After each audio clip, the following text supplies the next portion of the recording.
How's it going, Danny? Just before the show, like literally like 2 seconds ago, I knocked over my lava lamp. I need a new light bulb for it.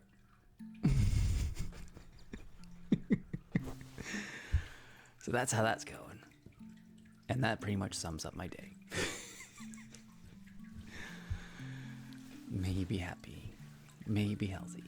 May you be peaceful. And may you be safe. May everyone watch you be happy. May everyone watch you be healthy. May everyone watch you be peaceful. And may everyone watch you be safe.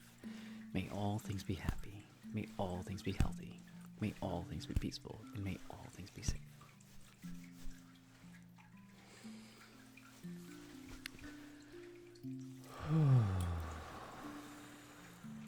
It's also really cold in here. I'm wearing an exceptional amount of layers.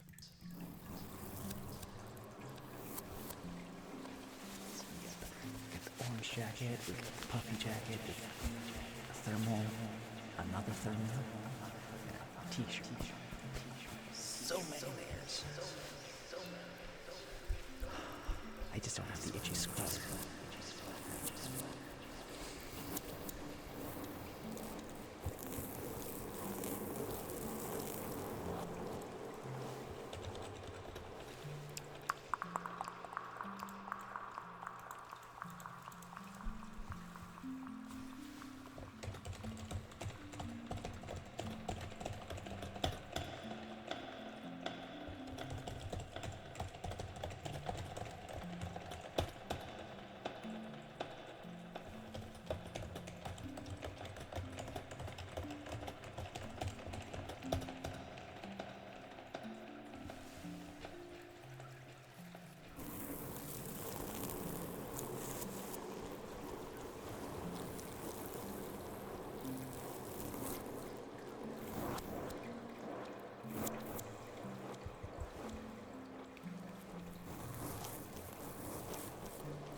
dream I had.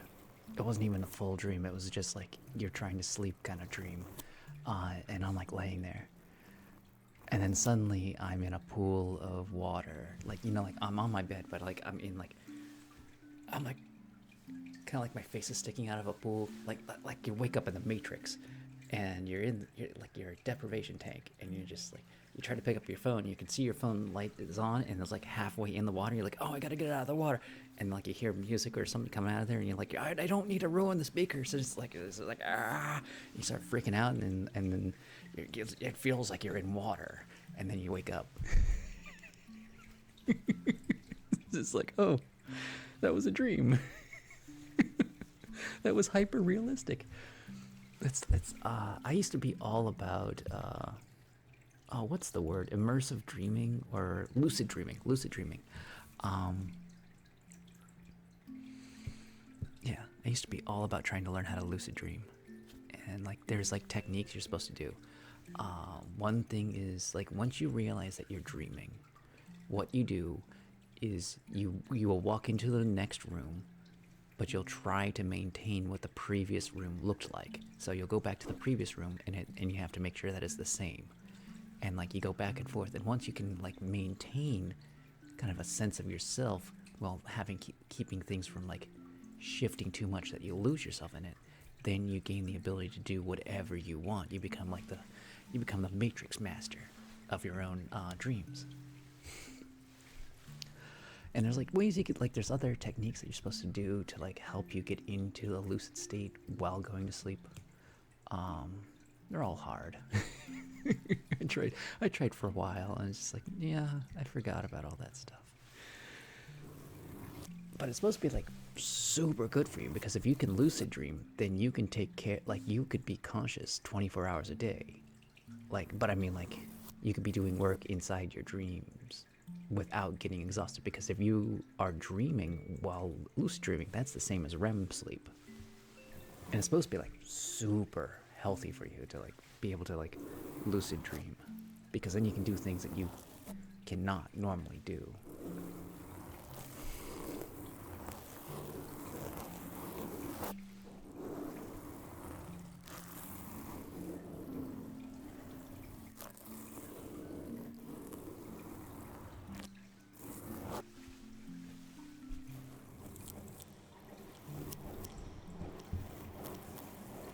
It's still really hard to do.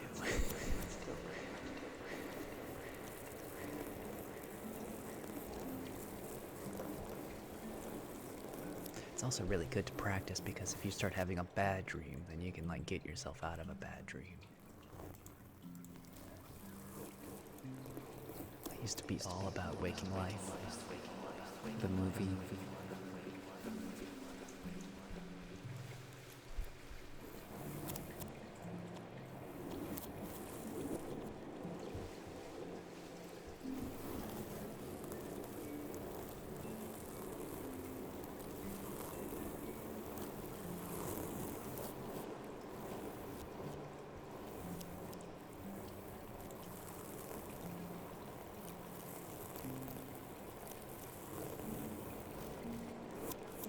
It sounds like she was trying to do what that doctor did.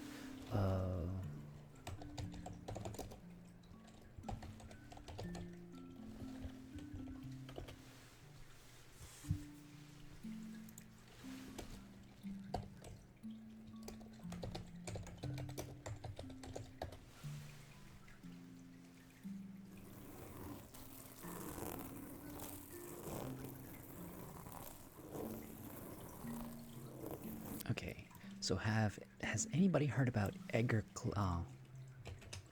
Cayence?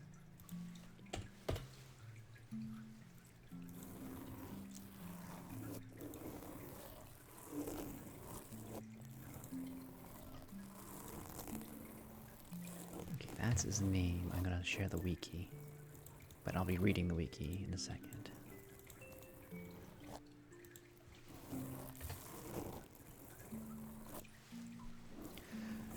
So, Edgar Cayence was an American clairvoyant who claimed to diagnose diseases and recommend treatments for ailments while asleep. During thousands of transcribed sessions, Keynes would answer questions on a variety of subjects such as healing, reincarnation, dreams, the afterlife, past lives, nutrition, Atlantis, and future events. Clarence described himself as a devout Christian and denied being a spiritualist or communicating with spirits. Clarence is regarded as the founder and principal source of many characteristic beliefs of the New Age movement. As a clairvoyant, Clarence collaborated with a variety of individuals, including osteopath Al Lane, homeopath, some printer Arthur Lemons, Wall Street broker. In 1931, Clarence founded the non-profit organization Association for Research and Enlightenment. He was born between 1877 and died in 1945. By the way, so this is that time period.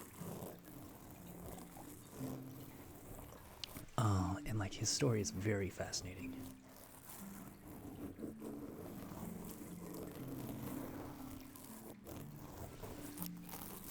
So he first achieved he got famous for having lost his voice, and yet being able to speak during hypnosis.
Oh my goodness, Jake. How can you lose your account?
I'm trying to find like the interesting bits to talk about. So he lost his voice in the 1900s, and a stage hypnotist went and like hypnotized Keynes in an attempt to restore his voice. He was unable to speak above a whisper, and he lost his job He left his job as a salesman to work as a photographer. But while hypnotized, he was able to speak normally.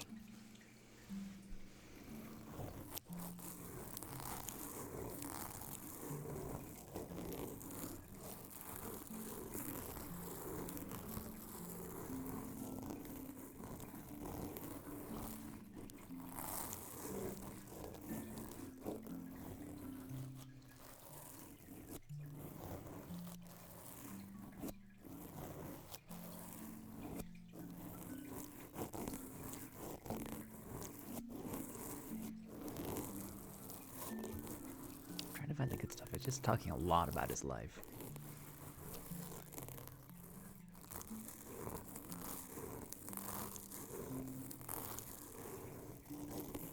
I'm also reading the part about his life. Reputation and controversy. Let's start with there.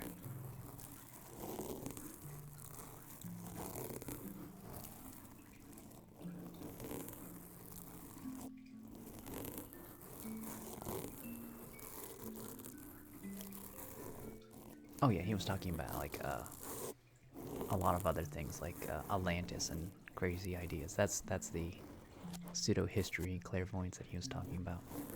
Um,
okay, this is funny. In the 2003 book, A Skeptic's Dictionary, philosopher and skeptic Rod Todd Carble wrote, Cayence is one of the main people responsible for some of the sillier notions about Atlantis. Carl cited some of Cayence's discredited ideas, including a belief that a giant crystal activated by the sun to harness energy and provide power to Atlantis, and his predictions that in 1958 the United States would rediscover a death ray which had been used on Atlantis. So I could believe, knowing what we know today, that the giant crystal could just be like a solar farm.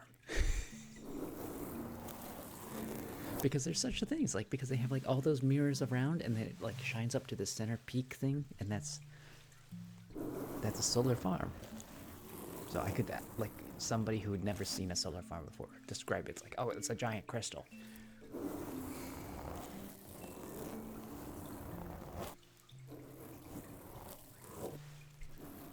It seems a lot less silly when you attach it with modern day technology.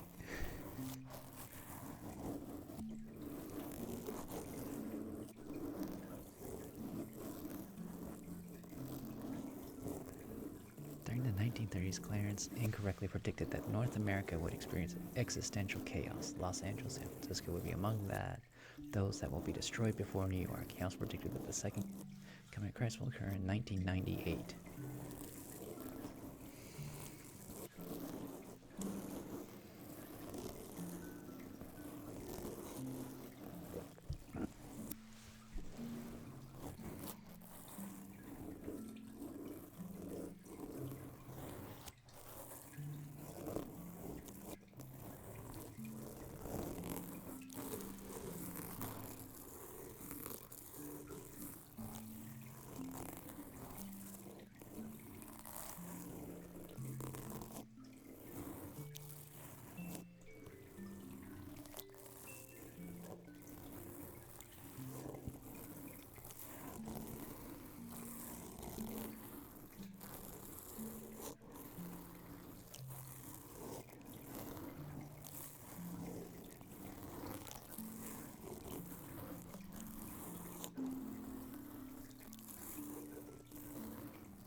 How's it going, Silent Bob? I'm doing okay. Just reading here about, what's his first name? Edgar Caylan's? Edgar Cayans. A very famous psychic and clairvoyant who would talk in his dreams. He died in 1945.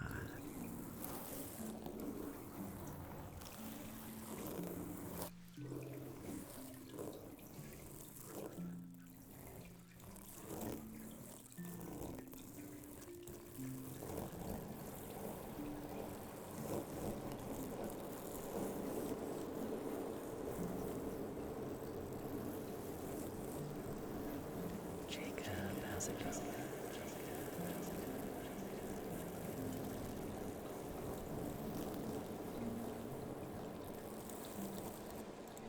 One of those MK Ultra story? I don't know what that is.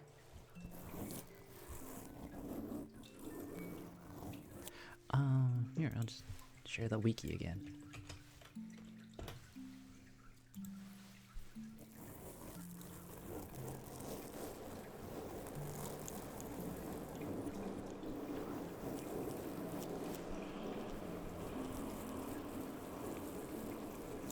Casey. Yeah, I don't know. Okay, it's Casey. I can't unsee it now.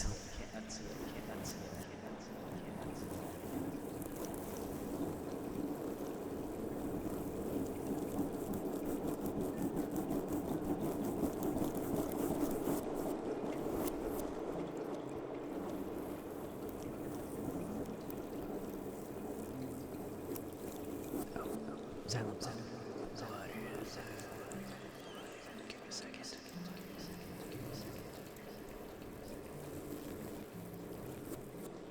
Give me just a second.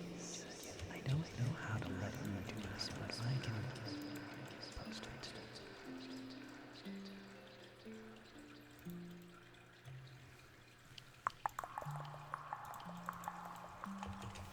What is this? MK Ultra.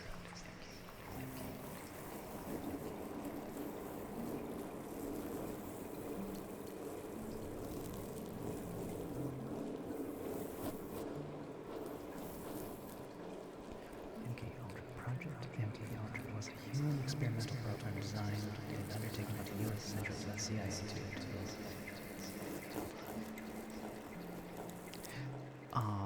this might, like, Edgar Casey happened before this.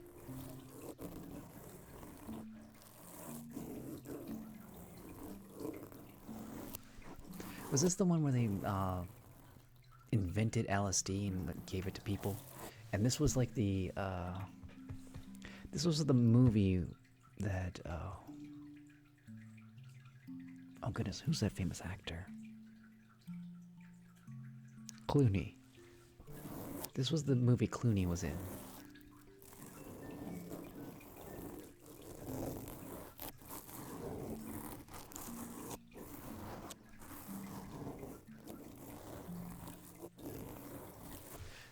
What's the movie that Clooney was in? Because I loved that movie.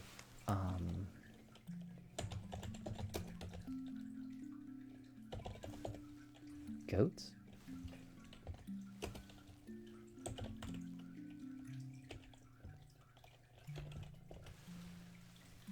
The Men Who Stare at Goats. Oh yeah, he stared at a goat and it died.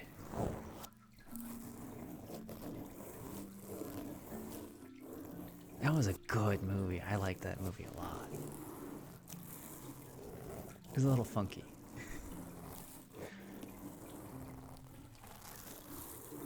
And at the beginning, it was like, more of this is true than you would believe it is.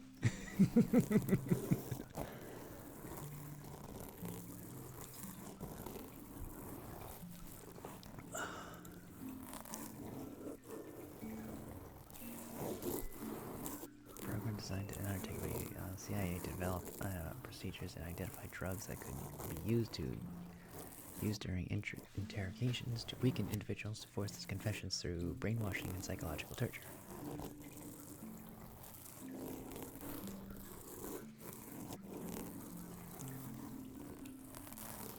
Yeah, it was a little weird, and it was kind of funny because it took itself seriously and not seriously at the same time. It's like this cooking device is so absolutely goddamn good, and I'm like does that, and it does absolute shit, and he treats it like it's like a piece of junk and just kicks it away.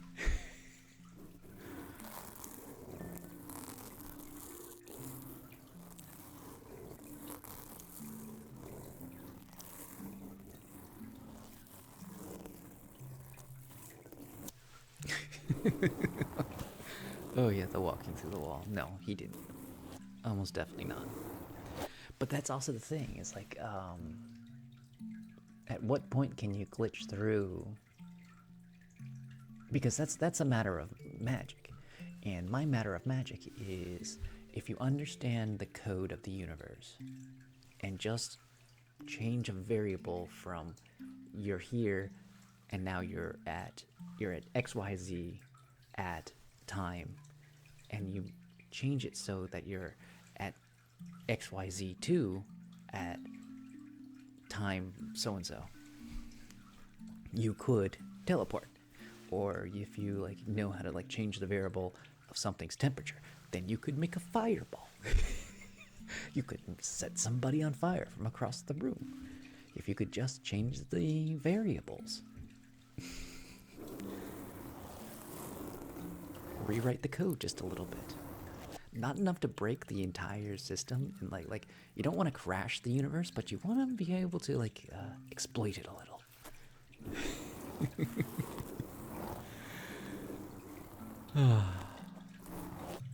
We have a lot more access to our brains than we think we do. Like the whole we only use 10% of our brains is like, no, we're using a lot of it. A better word would be if we could learn how to program our brains better. Because there's a lot of glitches, there's a lot of run-on errors, there's a lot of bullshit in our brains that like just happen. Like and there's exploits that people exploit all the time. Because you know, like the flashy light things, and it's like our primitive monkey brain can't handle it, and we're like, I want to spend the money on the gambling thing because we go ding ding ding ding ding, and it's like the most boring game ever. Yeah, there's a lot of exploits in our brain. Being able to use your brain more efficiently would be like, I want to rewrite the code so that it's more efficient, so it runs smoother, because there could be problems, because like certain people, they get like scar tissue in their brain, and then like their brain doesn't work as well, or they have to work it spends like twice the energy to do the same tasks, because you'll have like scar tissue in your brain means like the brain can't connect through the scar tissue. It has to take the long way around to connect the thought, which takes more energy.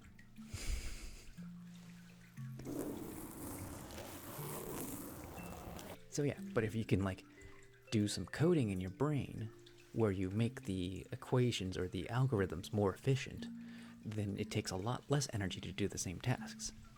The brain is really good at adapting to damage. Like really good.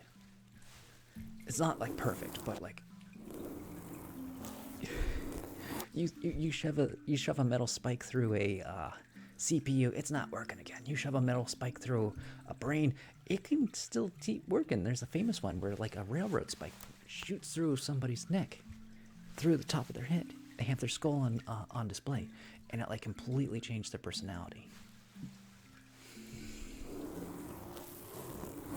Oh, I gotta look up that one.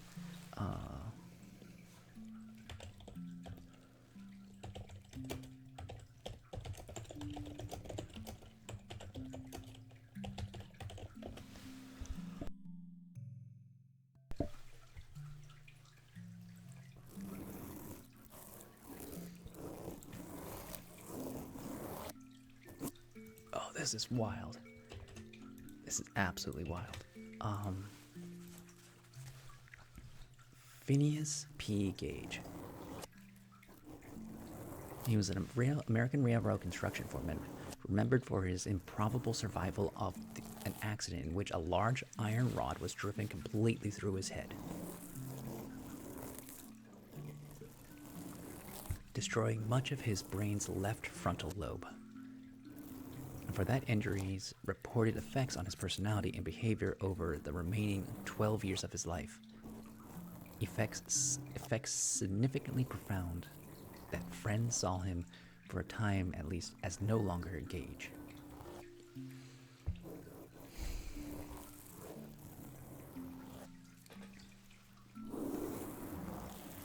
Well, there's gray matter and then there's white matter, and I believe the white, don't hold me to this one, but I believe white matter is the thing that helps with making connections between things, and the gray matter is like the stuff that you can't like reproduce. Oh yeah, I think we've all seen a couple videos about Phineas P. Gage. I saw like a couple dramatizations of it. Tony the Little, what is up? What is your question?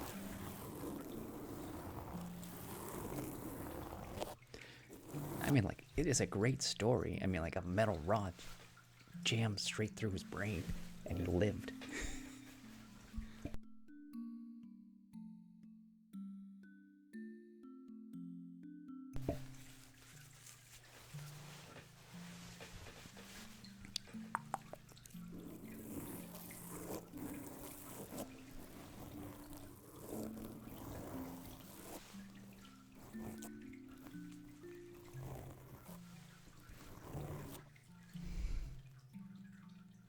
Okay, so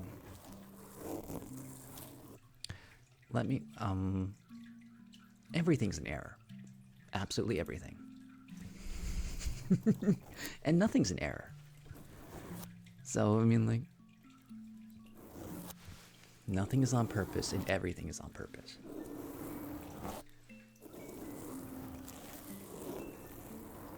It's kind of like chaos. We're this moment of time. Okay. So there's this thing in traditional Thai medicine, and I want to. I need a thing. I need a way to like search. Let's see if this will show up.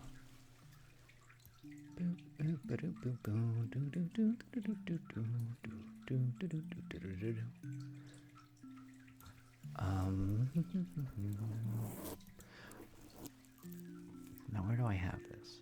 MS Paint. Okay.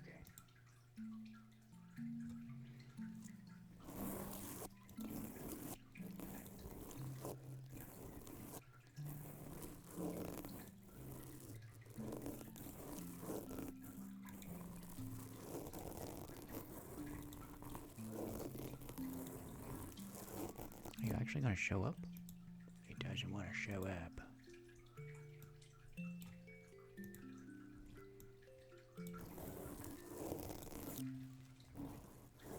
Why are you being difficult?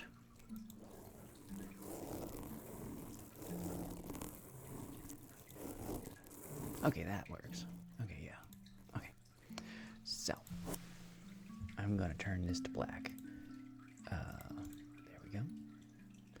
And now, we are going to explain things. So, in traditional Thai medicine, it says it's like, I need a bigger font. 40.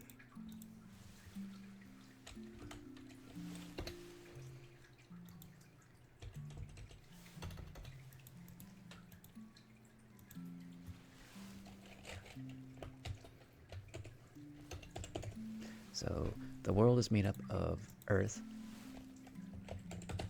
water,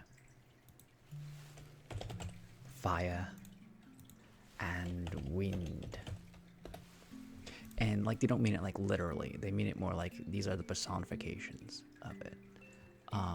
Where's my thingy to select? I need more tools. I wish I could like just pick something up. Anyways. So earth is the personification of structure.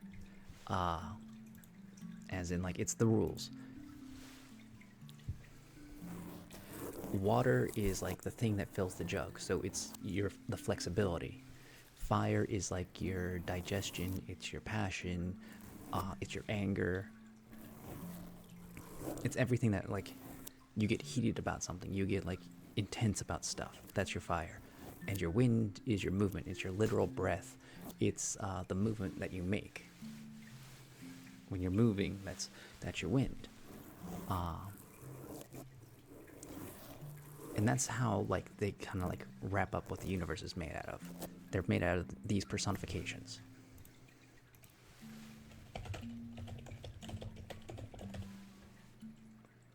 And I want to put personification so you don't take me too literally about this. I missed that one.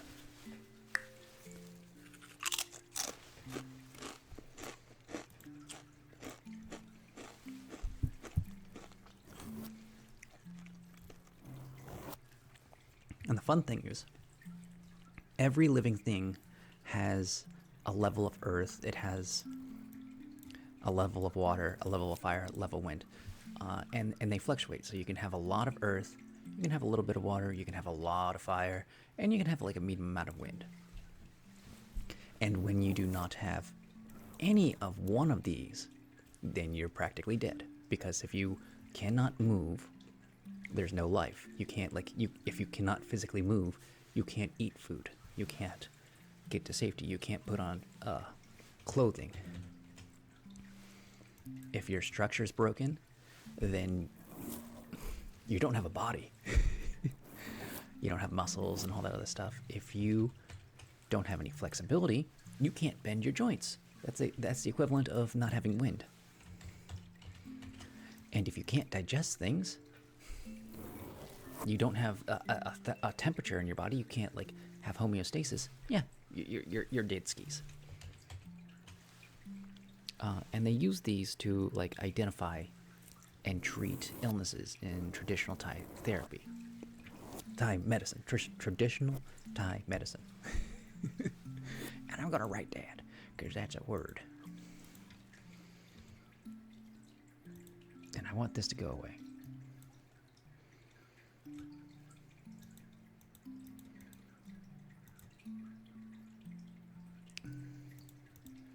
Why do birds suddenly appear? 'Cause they're really annoying.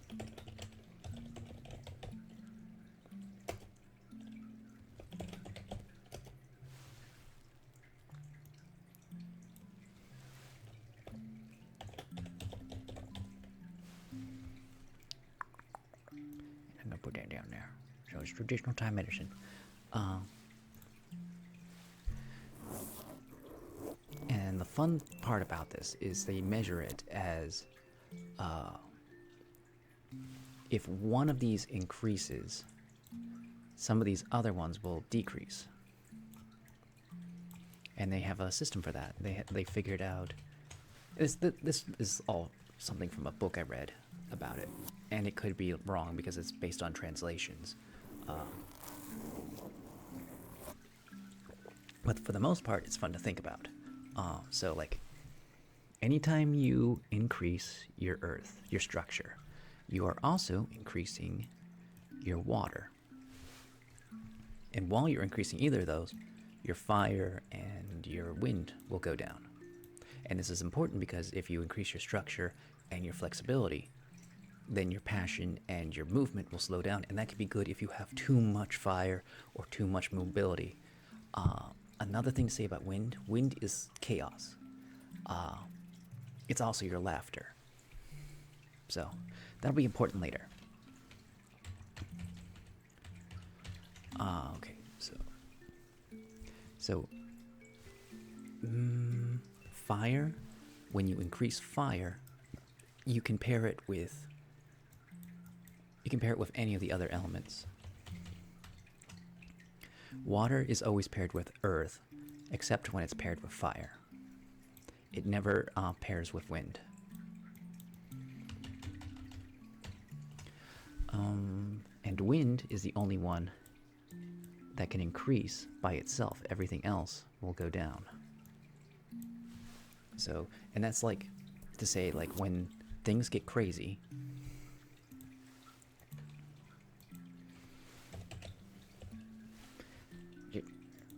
do what I'm telling.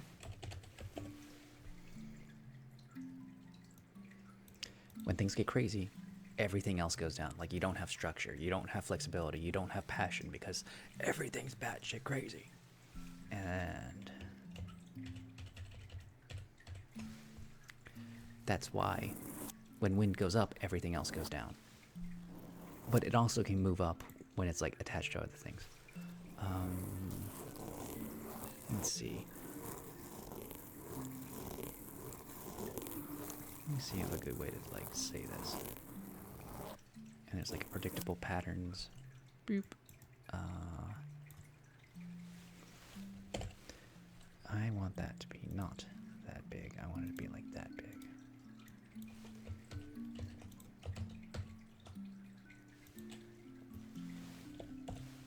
So when Earth goes up,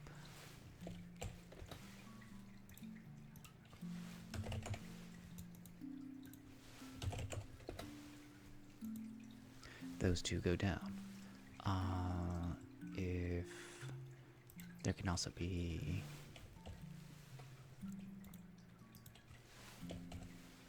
I don't have enough room to do this.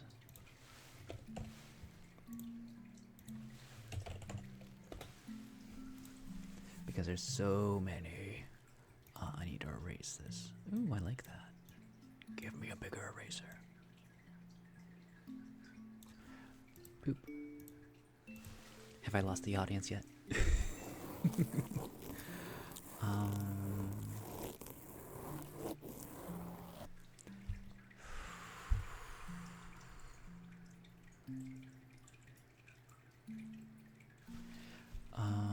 Okay, so up. Oh no, I need the.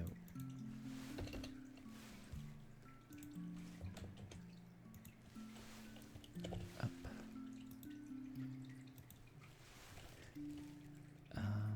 Up, and wind will go up, and fire will go down,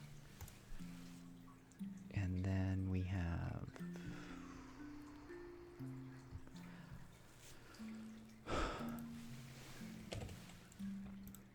water and fire. That'll bring down wind and earth.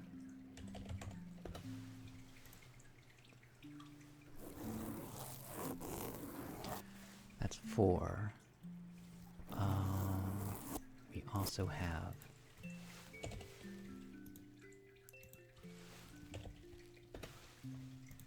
and then these go down.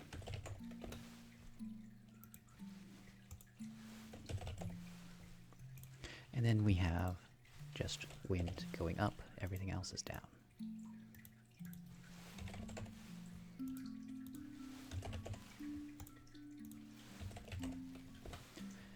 And I have been trying to work on how to explain this to people, because this is a great, fun system for kind of like diagnosing and treating or understanding complicated topics. Because if you can understand the relationships, that if you increase your structure or if you increase your flexibility, then that can reduce like friction or passion, or like say a business gets really heavily structured, then you're going to reduce the passion, you're going to reduce the movement.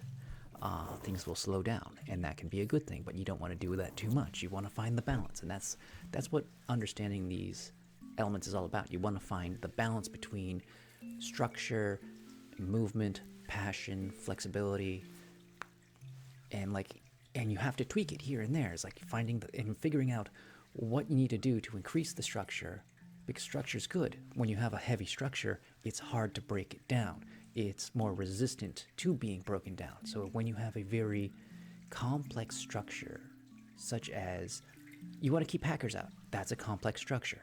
Having security, having good policies, but it reduces the flexibility, and like people can't get into their stuff as easily. So you're kind of reducing that, and people get frustrated about it. So they're kind of like, I don't like this. So yeah,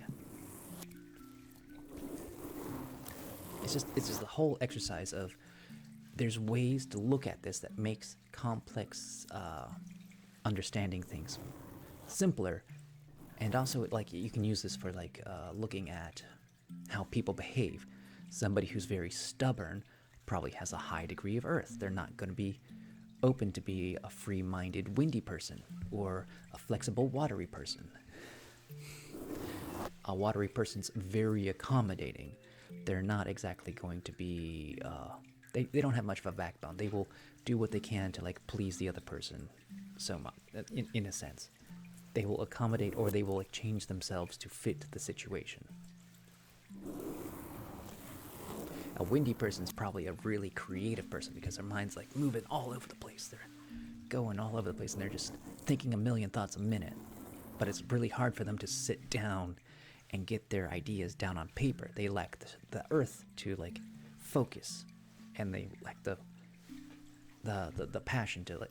They have a lot of passion. They have a lot of ideas, but not the passion, the ability to just sit down and do that stuff. So it's like understanding those and understanding that you need to increase these, or how to increase these other things, is like a great way to use this model. I'm trying. I started on it. I wrote one book a long time ago, and I'm like, I got to diagnosing, and I'm like, I have to be careful when it comes to diagnosing things, because like, if you like treat diagnosing things uncarefully, you can mess things up really bad, really fast. Like, you don't want to use it to diagnose illnesses if you don't already have a good foundation or understanding what those diagnoses are. Or like, you have to study medicine and actually have the licenses to use it properly. And I don't want to be like, this is the cure-all kind of thing. So I have to be careful about how I say things, and that's why it's making it really hard to make these videos. I've tried to work on this for like 10 years, and like, this is like the kind of system that I feel like could like revolutionize a lot of things if you do it right. Because it's like, if you apply this to businesses, you could look at it and like learn how to like find the symmetry between the businesses. But it all changed when the Violent Nation attacked. That's pretty true. I mean, like, kinda.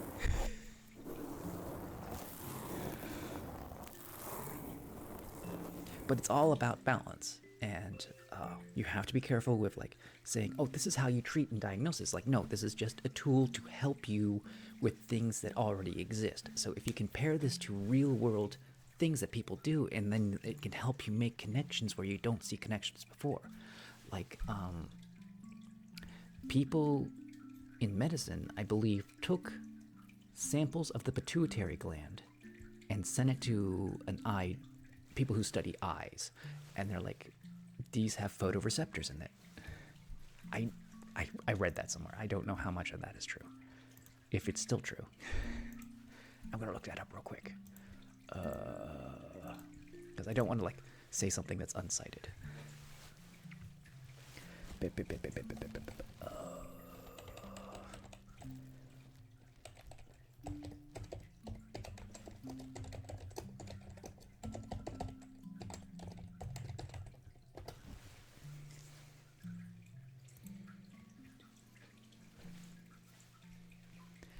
Okay.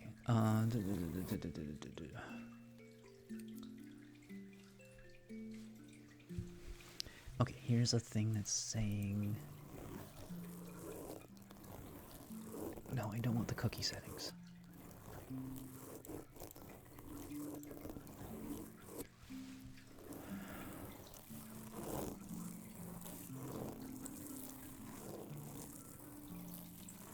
In addition to having photoreceptive retina and penile organ, non-mammalian vertebrates are known to have photoreceptors in the deep region of the brain that mediates seasonal changes in psychological and physiological behavior.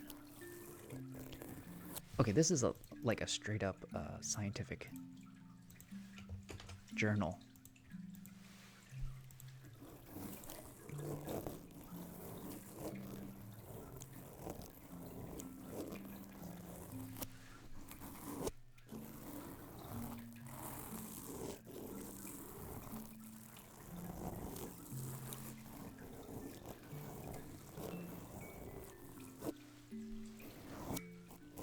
actually go where I wanted it to go.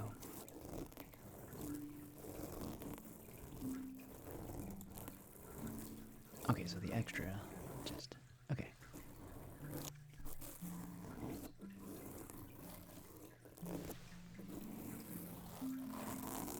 The dendritic structures of the photoreceptor cells in the developing retina and the pineal organ resemble those of CFS contracting neurons. Thus, CFS contracting neurons have been suggested to function as a deep brain photoreceptors. The location of novel short wave sensitivity photopigment detects that violet and ultraviolet lights have been recently demonstrated in CFS containing neurons 3 4. There have been no direct evidence of photosensitivity in deep brain CFS contacting neurons.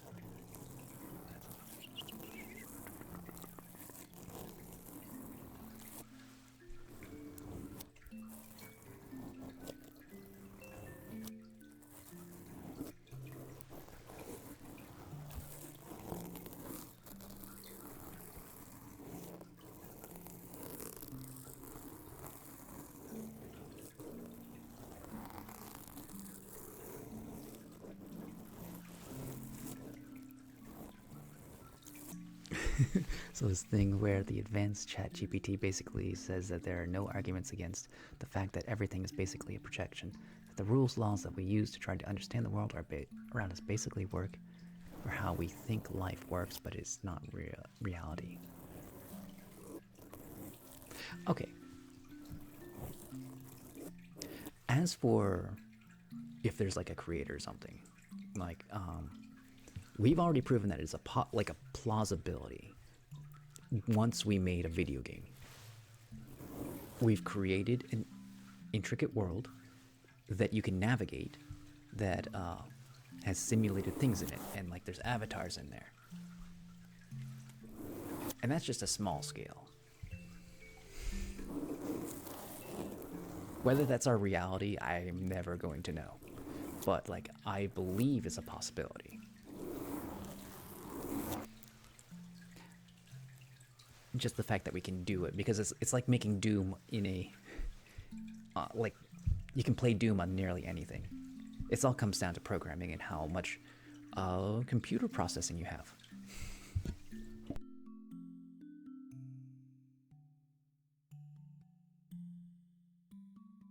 And the universe could very well be a gigantic computer, or a naturally occurring computer that nobody made. That could also be a possibility. So it could just be naturally occurring that the projections exist. And oh, there was another fun one. Someone made the theory that the universe is already dead, but because of chaos theory, it's just as likely that a perfectly functioning brain materialized from the chaotic matter of the universe and is dreaming the universe.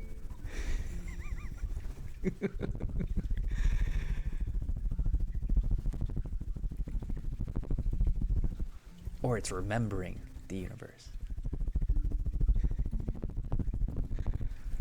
And that's just like that. This is like fun. This is all for funsies. Like if anybody's getting like too weirded out by this, absolutely say so, and we'll stop talking about it. But like, this is just, don't take it too seriously. It's just fun to think about.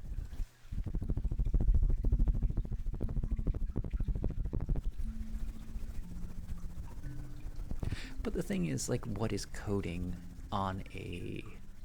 how many dimensions are there now? Like 11? 13? 13 dimensions. The thing is, we can't process... We process in binary. We code in binary. But the coding that happens not in a 1 and 0, but like 1 and 0s that are side by side with one another and vertical of another, while existing before and ahead of themselves all at the same time. So the programming involved is monumentally more complex than just simple binary. I mean, you could do it in simple binary, but like that's why quantum computing is so incredible. because it's like you can have like you don't have just on and off in a quantum computer. You have on. Oh, all computers are switches. Let's start there. It's run by things that are either on or off. That's how it works. Quantum computing has it so it can be on, off, or anywhere in between.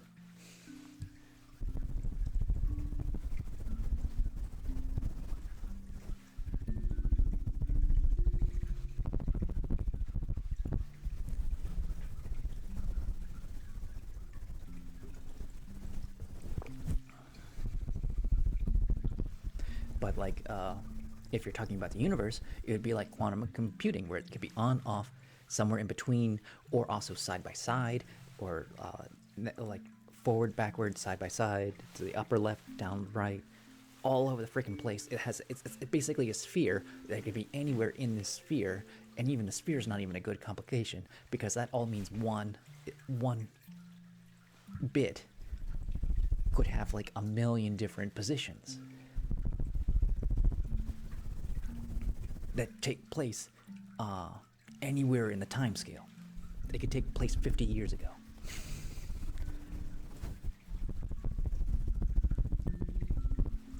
Because time is not linear to a universe.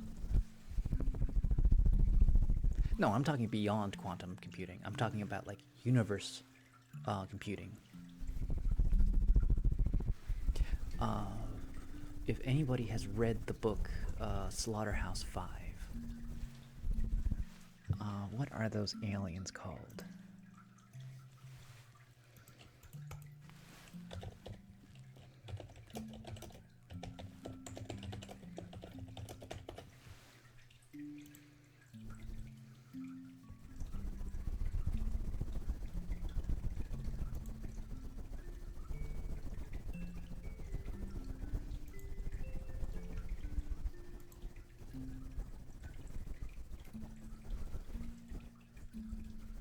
I don't want all the extra freaking things with that. Okay, so Slaughterhouse-Five, the aliens are a species called the Tralfamadorians, who abduct Billy Pilgrim and teach him about life, time, fate, and death.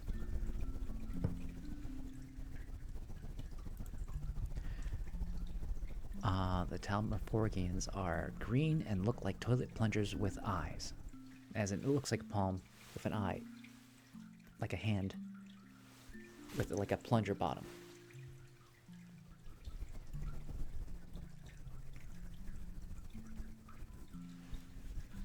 Talmaforgians believe that people can choose to look at any event and ignore the bad parts. However, their lifestyle is considerably aimless and boring.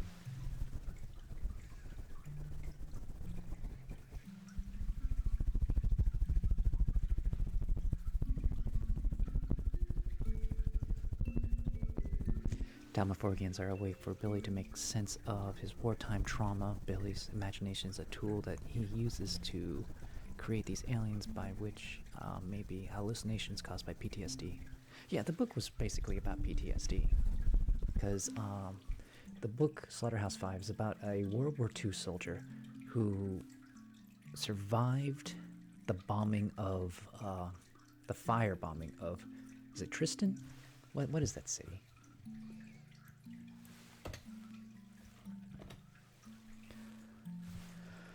He was a POW.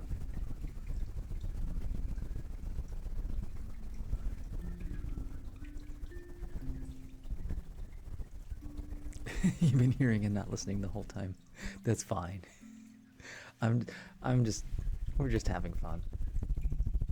We're talking high concept things for funsies. It's not like.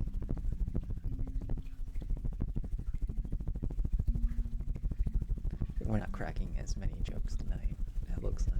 I mean, like, we'll eventually get to jokes. I just learned that if we travel light speed, and let's say we went a few light years away and came back, a few years would have gone by for us, but like decades would have passed. Oh yeah, that's absolutely true. That's absolutely true for people who live on mountains and people who live on valleys, because the people who live on the mountains have a slower time. Like, they are moving faster but time is moving slower for them. But people in the valleys who are closer to the Earth, they're moving through time faster in relation to the person up on the mountain by like a few seconds or something. They did this with timepieces. And if you're in outer space, time slows down further because you're further away from gravity. The closer you are to a gravity, it's like complicated to think about it, but like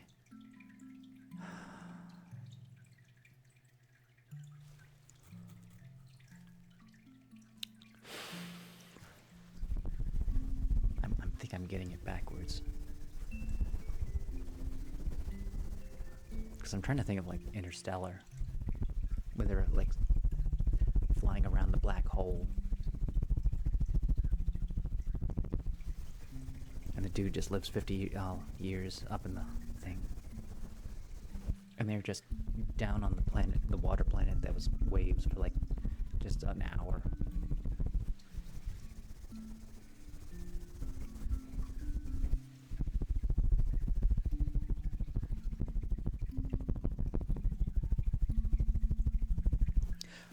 I just saw a thing that Neil deGrasse Tyson was explaining that from the moment a photon is created within the sun and it leaves the sun, and for like the 8 minutes it takes to get to the Earth and hit something on the Earth is instantaneous for that photon.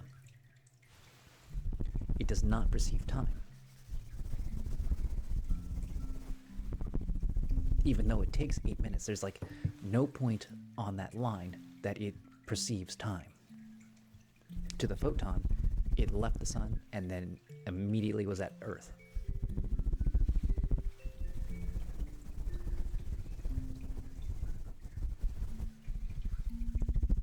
That's something from Neil deGrasse Tyson. So, like, I don't completely understand it. That's just something I heard.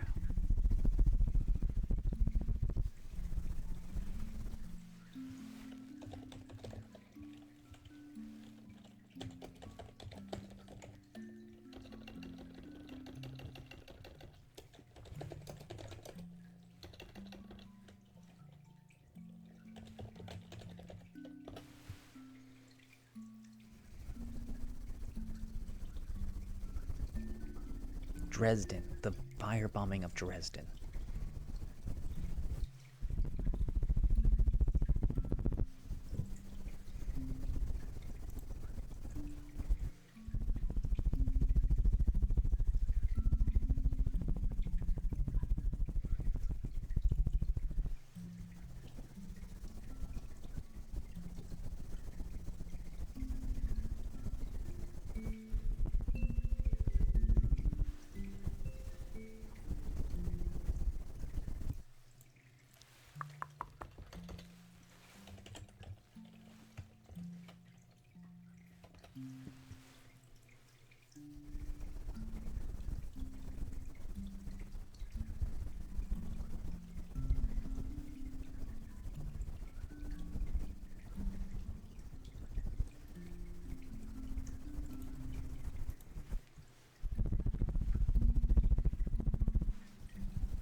I think we're done talking about the high concept things.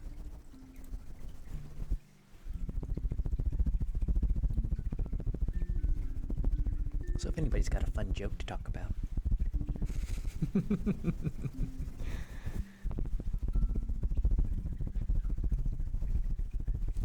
What did one duck say to the other?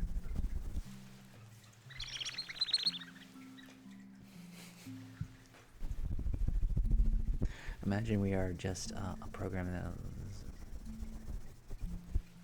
Honestly, it doesn't matter if we're a programmer or not. Life is still life.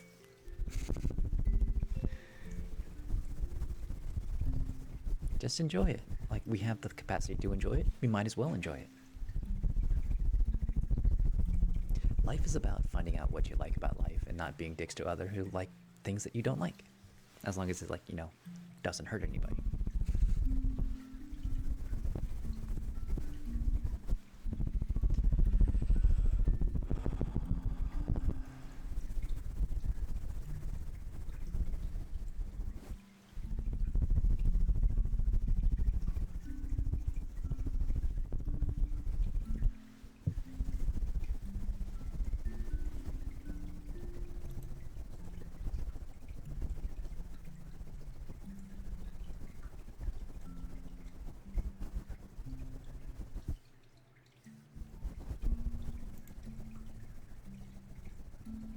You don't like the duck joke?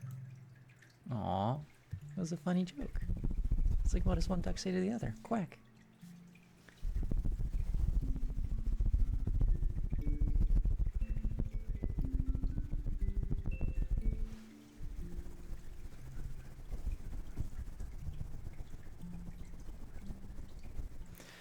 A joke about palm trees.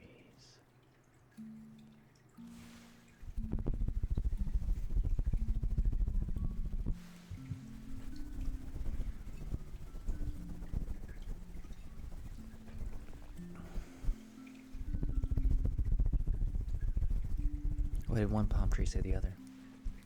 How you doing, Fern? So bad.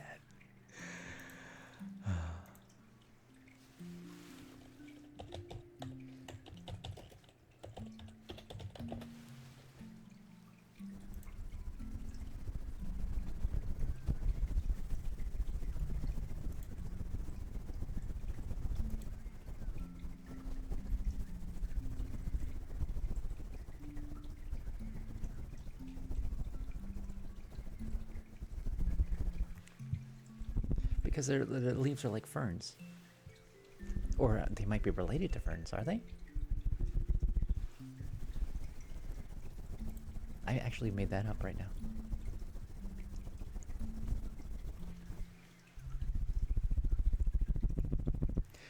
What did the tree wear to this pool party? Swimming trunks.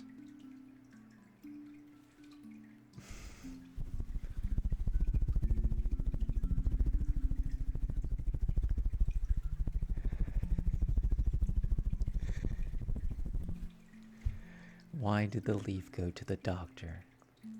It was feeling green.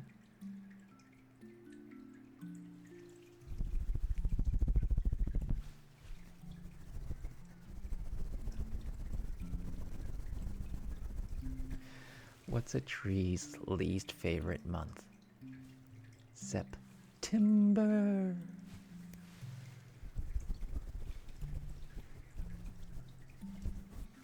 What kind of tree can fit in your hand? A palm tree.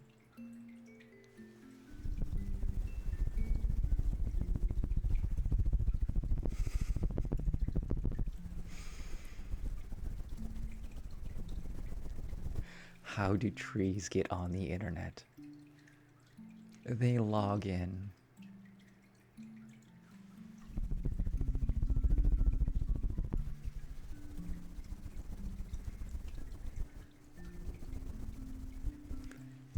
How can you tell that a tree is a dogwood tree?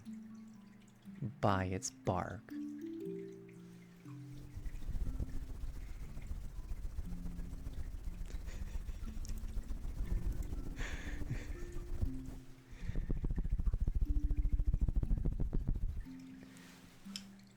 What did the little tree say to the big tree? Leave me alone. Leave me alone.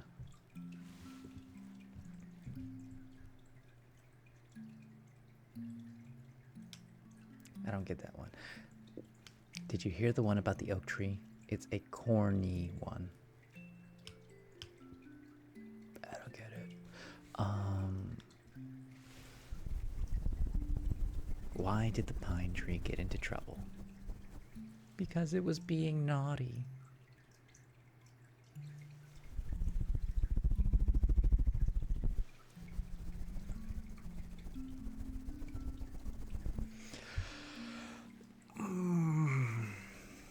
What did the tree do when the bank closed?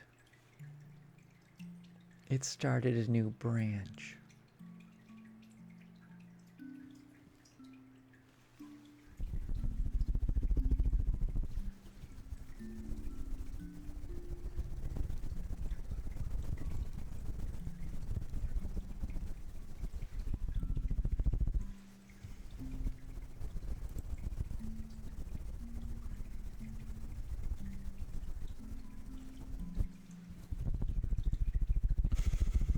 So the universe.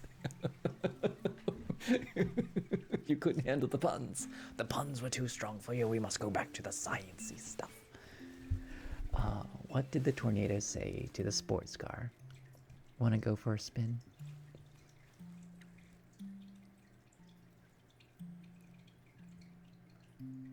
What kind of shorts do clouds wear? Thunderwear.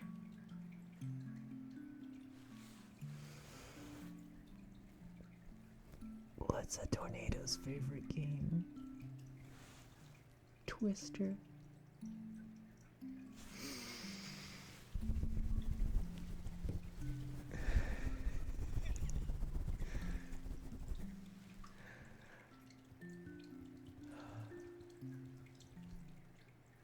What bow cannot be tied? A rainbow.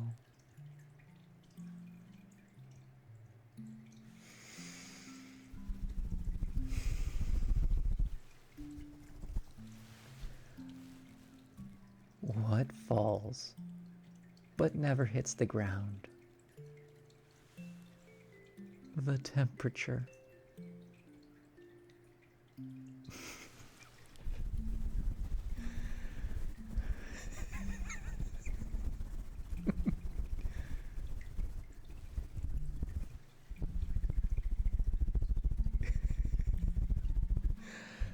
These are almost brain teasers. How do hurricanes see?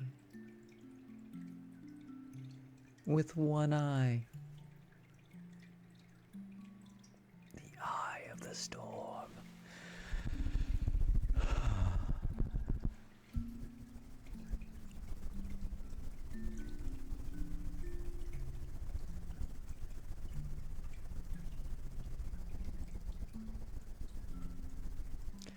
Oh God.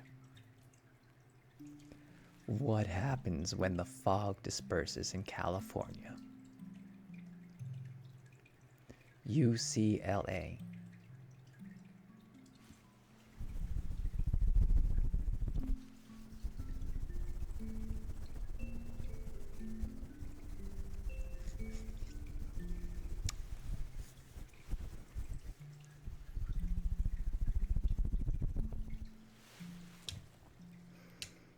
It's not really a joke.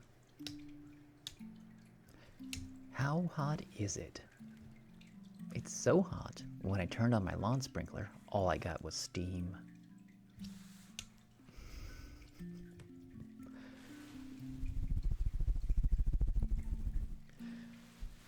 Oh, this is funny.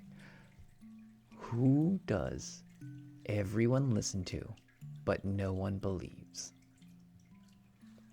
The weather reporter.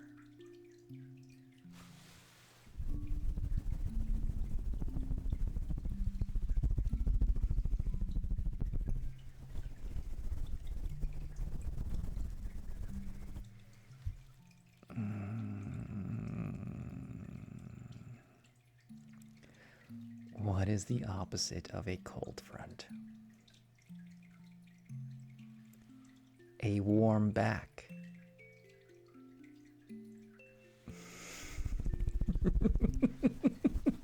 I like how Nightbot just said boo right there.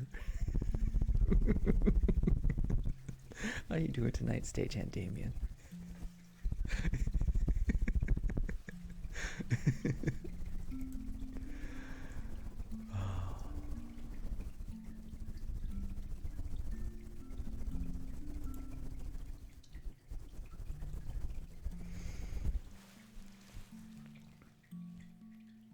What do you get when you cross a snowman with a vampire? You get frostbite.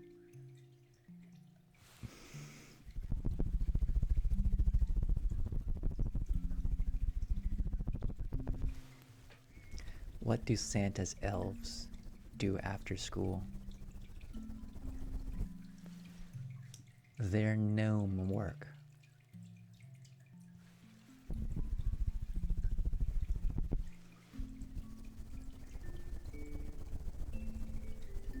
What do snowmans eat for breakfast? Frosted flakes.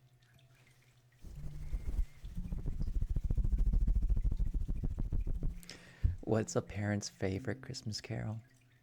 Silent Night.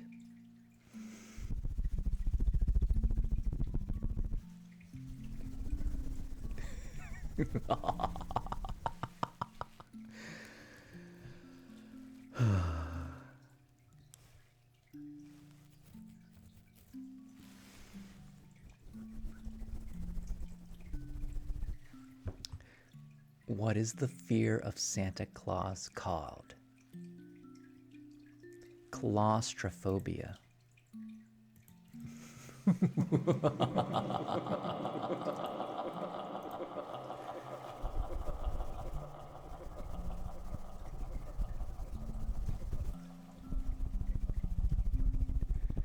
What does Tarzan sing at Christmas? Jungle bells.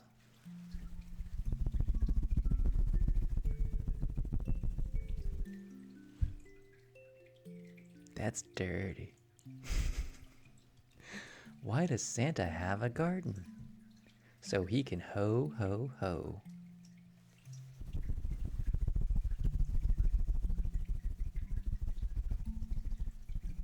Hoeing's dirty work.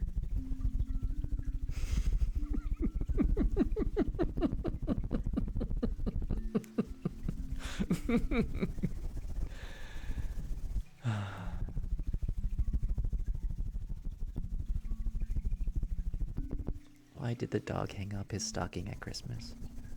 He was waiting for Santa Paws.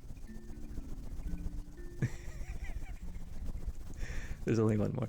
Oh, God. Oh, this is real good. Why is it cold on Christmas? Because it's December. We can absolutely do piano. I am going to the restroom though, so I will be right back real quick.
Oh, I forgot I can do that.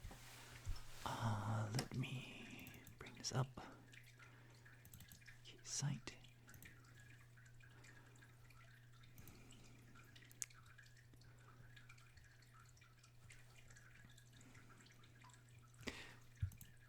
Do we want like a full view of it or just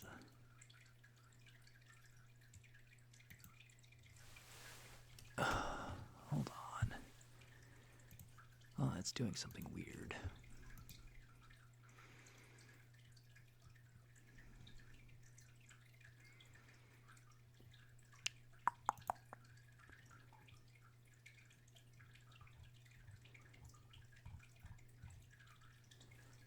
Where is the MIDI? There it is.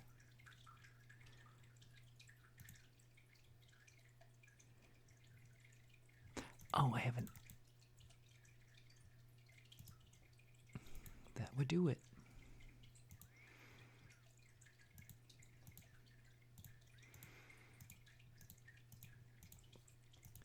I have to like open this up again.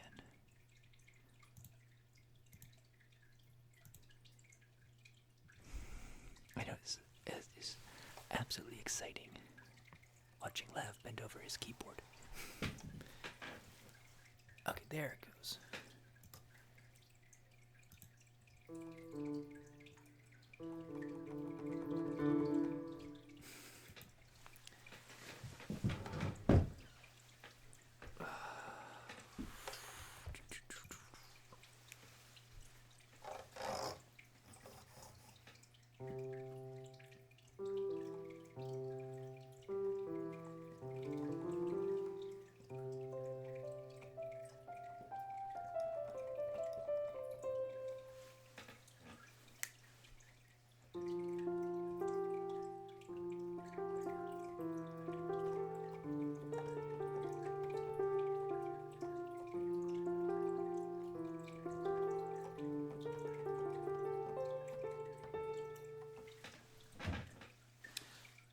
A couple of weeks.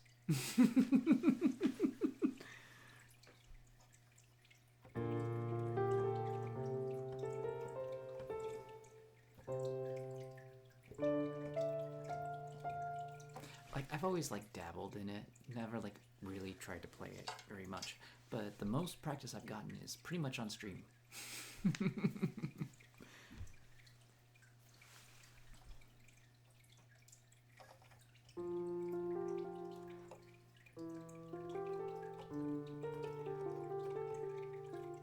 Which is a lot like my dulcimer. I got the most practice from my dulcimer by playing it on stream.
I do a piano ghost, I'm just gonna make him look like Elton John.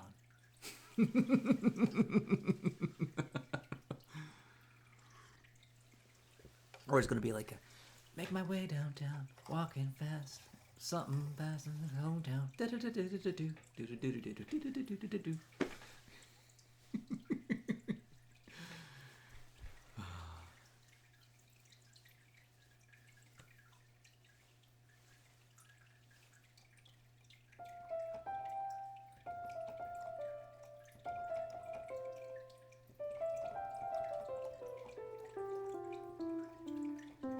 I mean, like, I can make it go down if you want. I can also... I can change it. Do you want, like, fire? Let's do fire. I'm gonna do full screen now.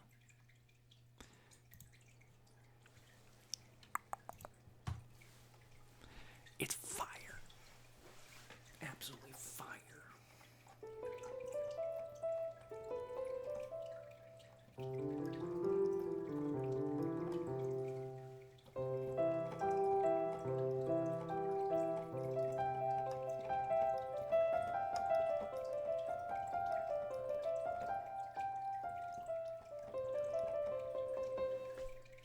It's fire piano to warm you all up. I'm actually wearing like 6 layers right now.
Guitar Hero.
My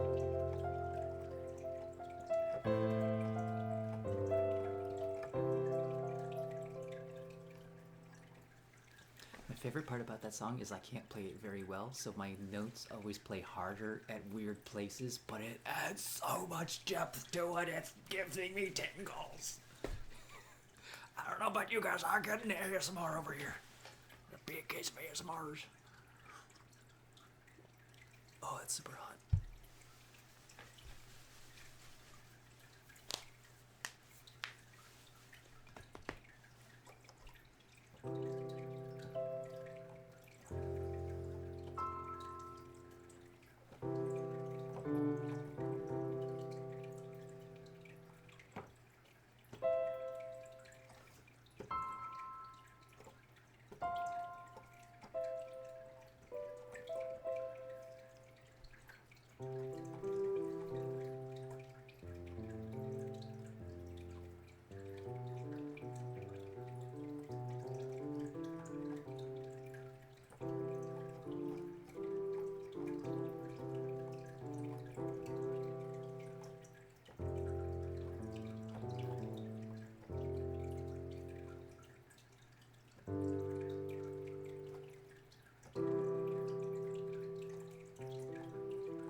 gave me images of like flower girl in a meadow. I just made that one up.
Pepper Pig.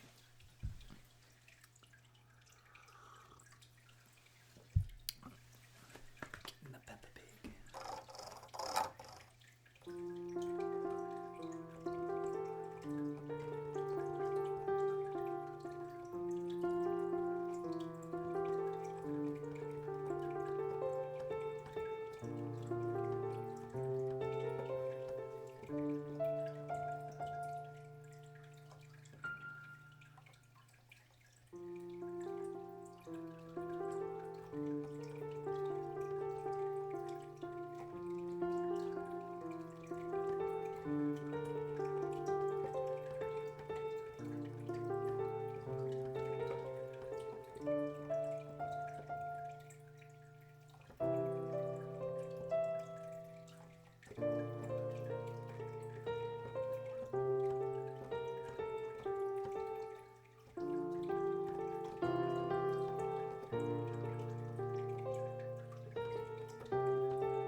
Yeah, I need a new light bulb. I tripped over the cord, knocked it off the table, and now it needs a new light bulb. So Senior Blurple is in a peculiar state. Yeah, it just needs a light bulb. I busted the old one. It's 20 years old. It's about time it died.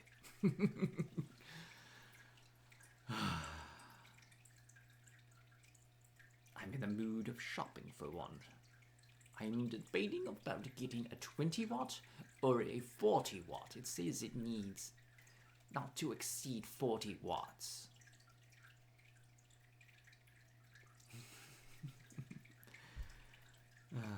And they come in packs of 4, so if I break it again, it better be broken. I don't need waxy gooiness all over the place, but that's a thick bottle.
Dramatic. Oh, but it's tingly. It's so tingly.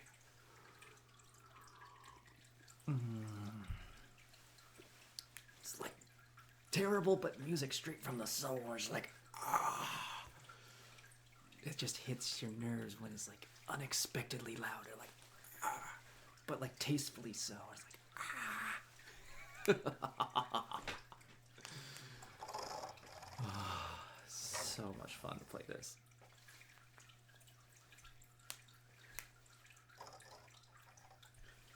I don't know what to do right now. I'm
activated a memory. Laughing maniacally as he's playing the piano and Song of Storms from Zelda.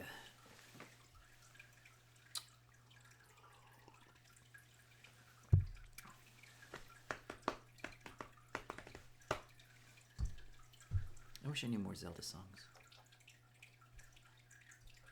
I need to learn Zelda 1, that would be fun.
A toast for the East Coast.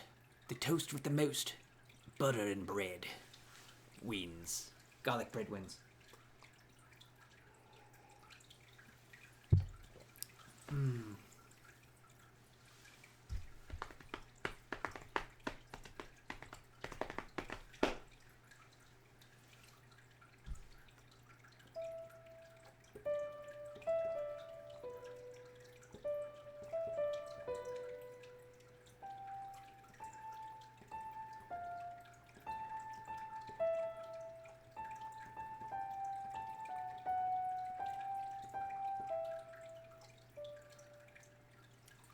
Silent Night is hard.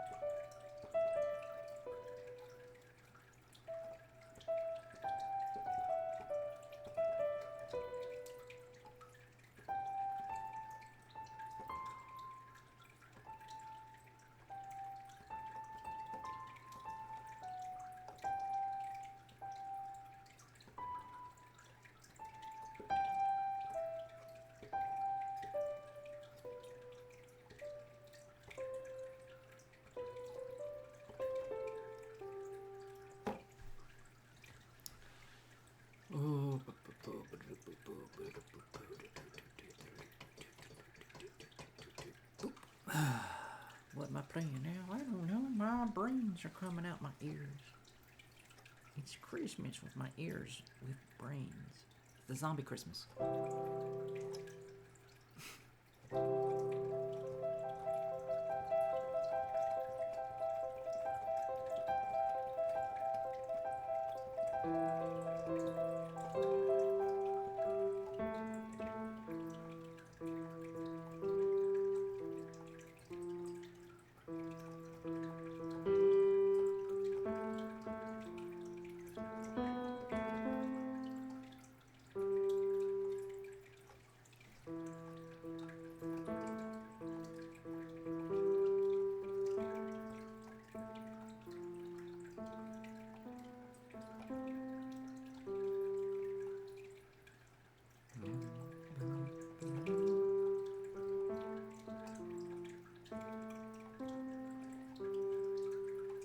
How does the next verse go?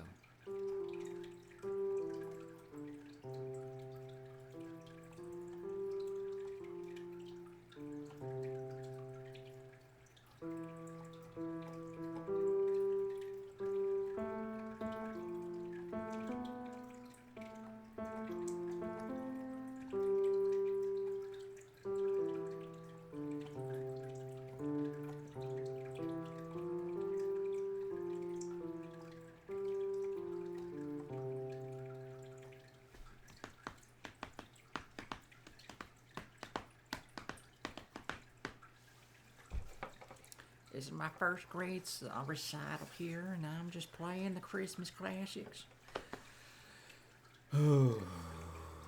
What else can I do?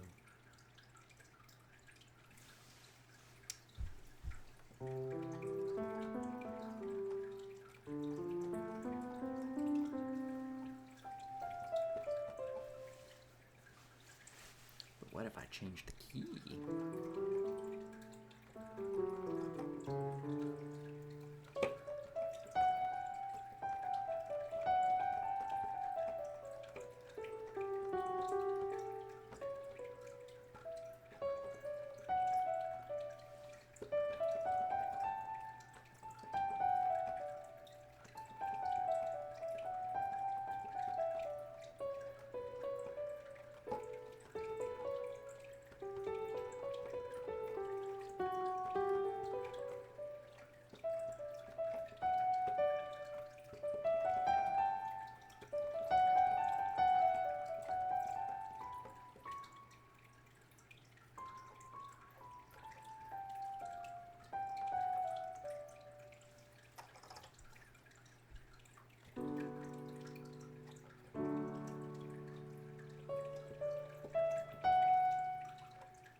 One more day and love takes over the moon.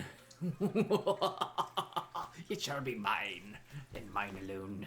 The Chinese can't have it. The Americans can't have it. It'll be love lilacs only. He shall control the moon. He who controls the moon controls the tides of the world. It'll be at my beck and call. The high tide at noon, more like 4:30. That'll bring the shipping industry to a standstill. That's a D&D character. Oh, that's a big bad D&D character.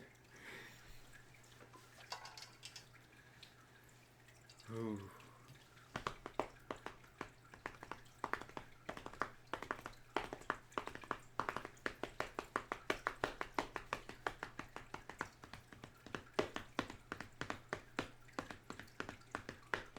I wish I could play JoJo.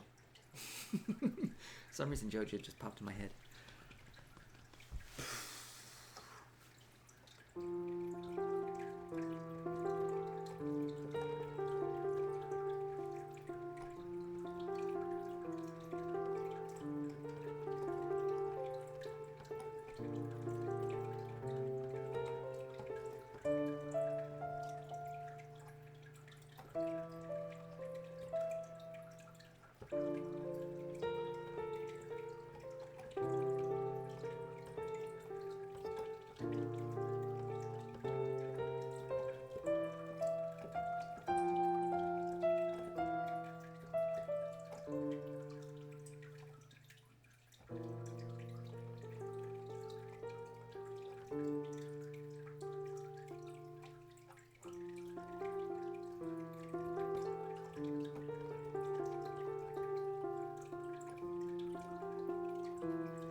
You know, you do make a good point.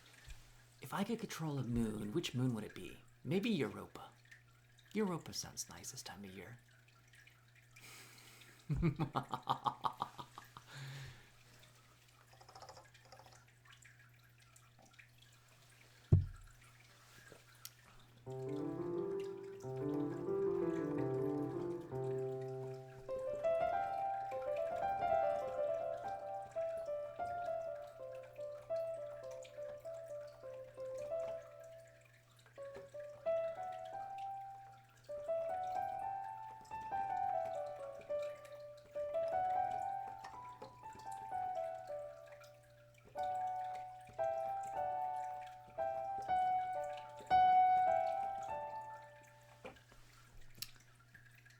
I shall rule the world, I shall rule it with everybody else.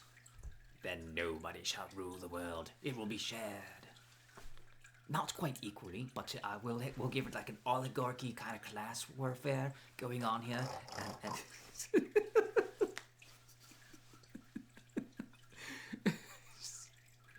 just spout out all the evils that the world already happens.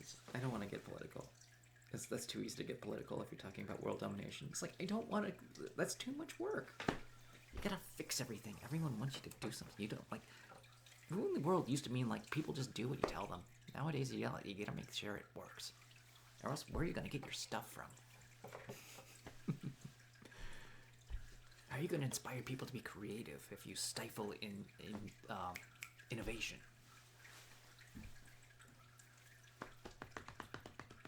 People make cool shit all the time. Why would you stop them from doing that?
sorry to hear that, Leah.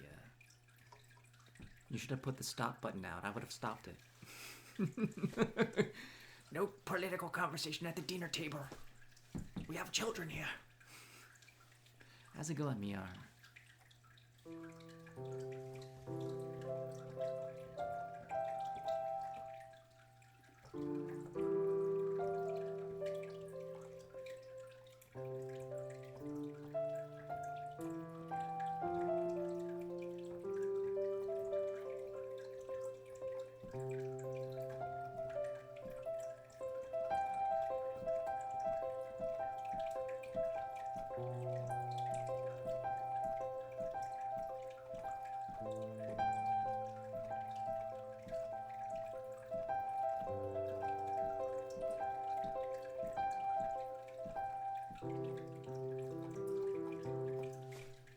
Life of Brian.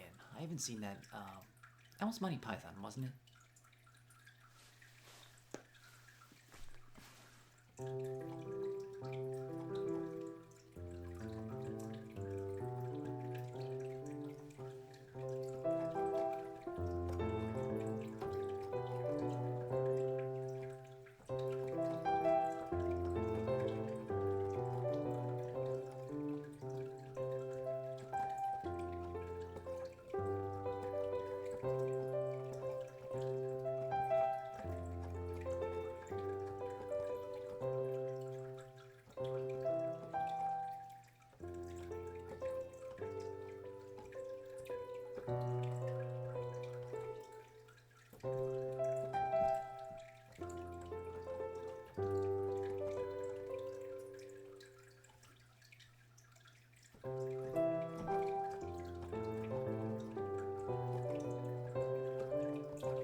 That's what I like about music. It's not political.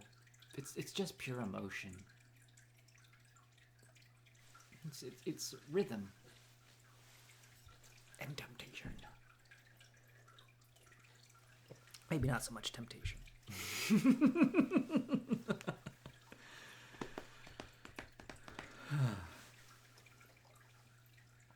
can tell a lot by a person by how they play their music.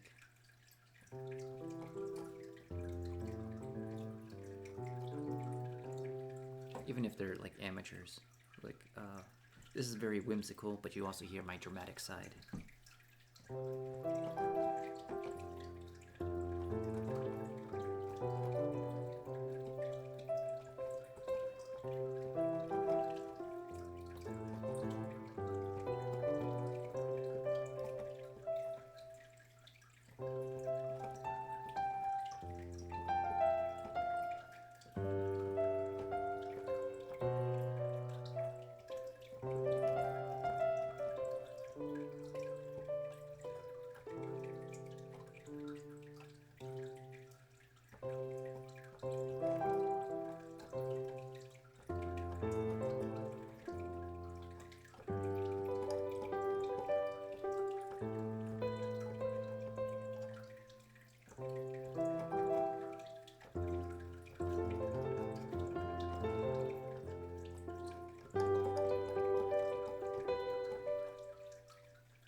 did that for like an hour.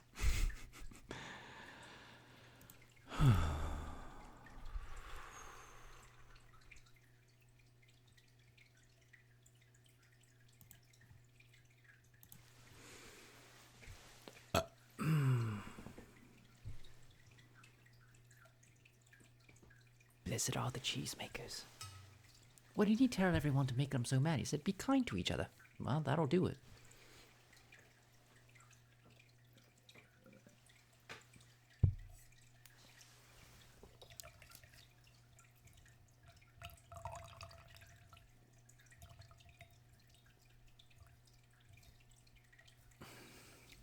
Do you want to listen to Icy Stealth? Absolutely. Let's do some code.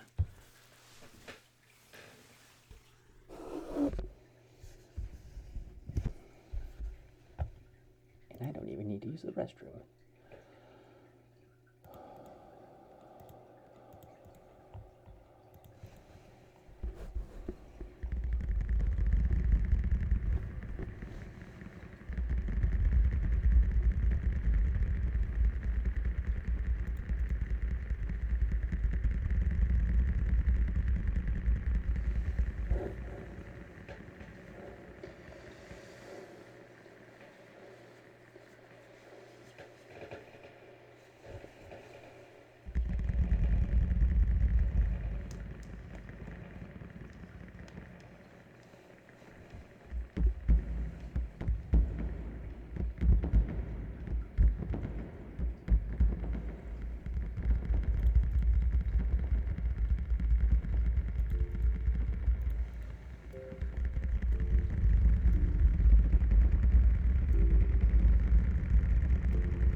Lava lamp's broken for the time being.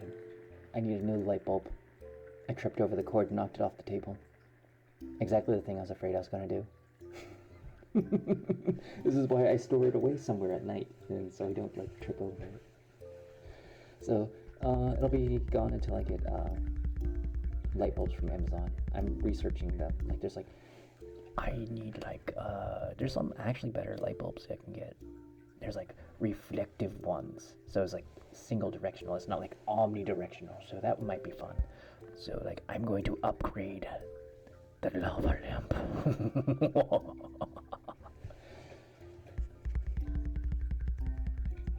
Like seriously, that light bulb is 20 years old. It should have broken much sooner.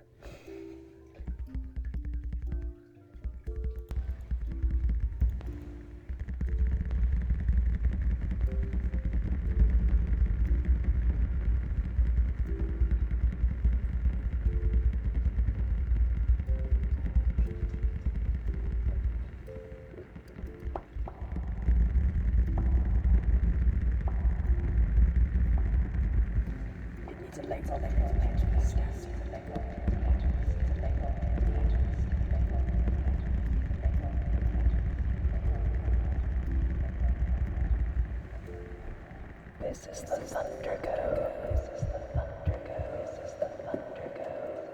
and your ears are about to get like blown out, but in the best way possible.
Not gonna lie, he kind of looks like Luffy from Straw Hats.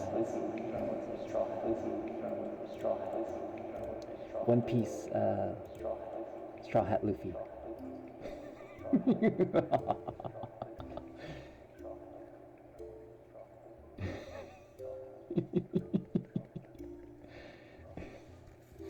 It doesn't want to stay on his head though.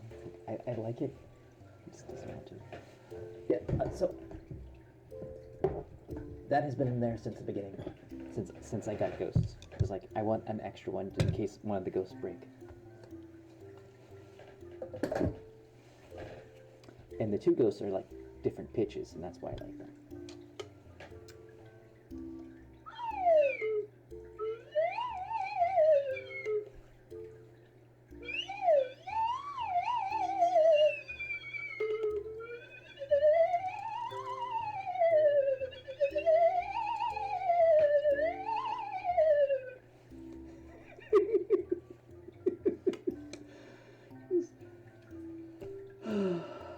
Oh my god.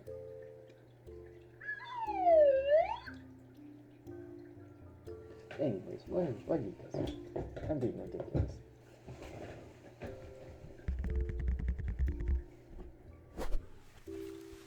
Because we're pondering the orb.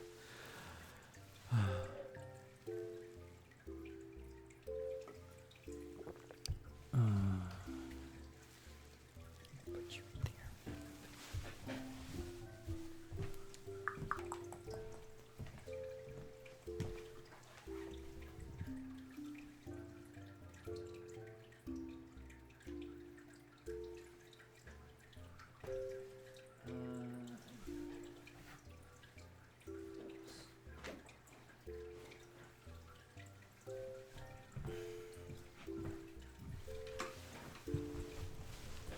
It is kind of that time of night. How is this ASMR? I know, is it really ASMR at this point? It's like just chatting, music, and ASMR. With ASMR included.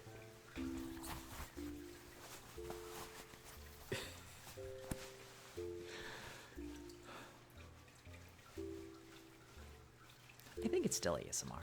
It is advanced. This is what ASMR should like start to become. It should become fun, you know? There's not enough fun ASMR. Like you got Velvet ASMR. She's fun. She's 100% fun.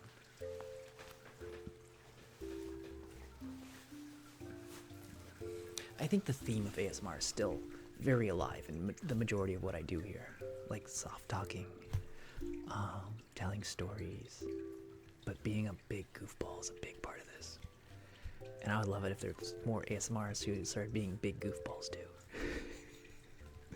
This place would be a lot more fun if there were more goofball ASMRs.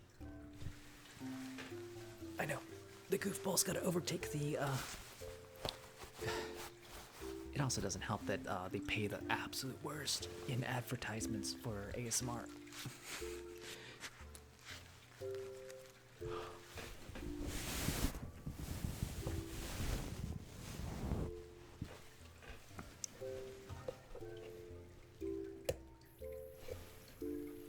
Anyways.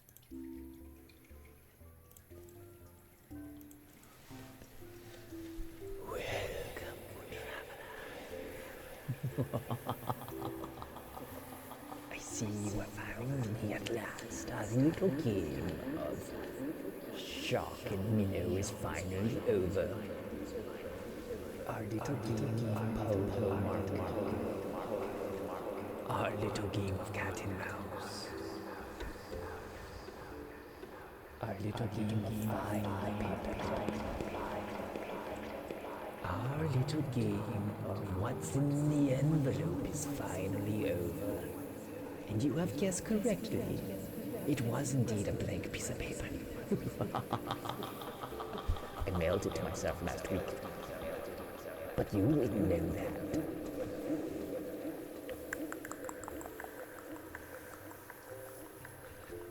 Anyways, travelers, have you heard the news? They're coming.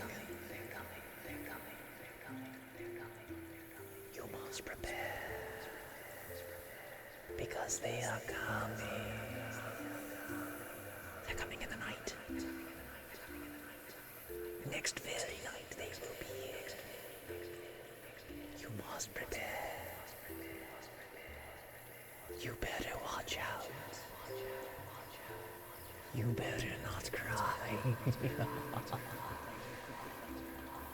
You better not shout, and I'm telling you why. The festivity nut is coming to town. This is no ordinary nut. He is a man, a big, bustling man, with arms like tree trunks. He's a massive man out with a plan and a massive tan. The festivity nut gives presents to those who are good. And do you know what he does to those who are evil? Well, I mean, his name is Festivity Nut. I'll leave that to your imagination.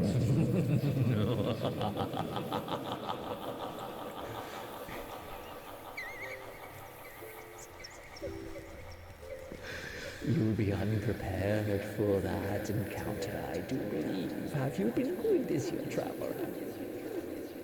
Because the festivity nuts are coming to town.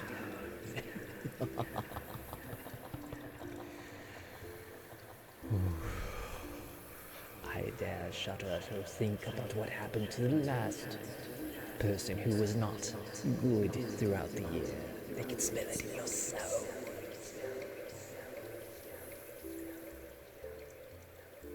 But the gifts are worth it. This pact is sealed.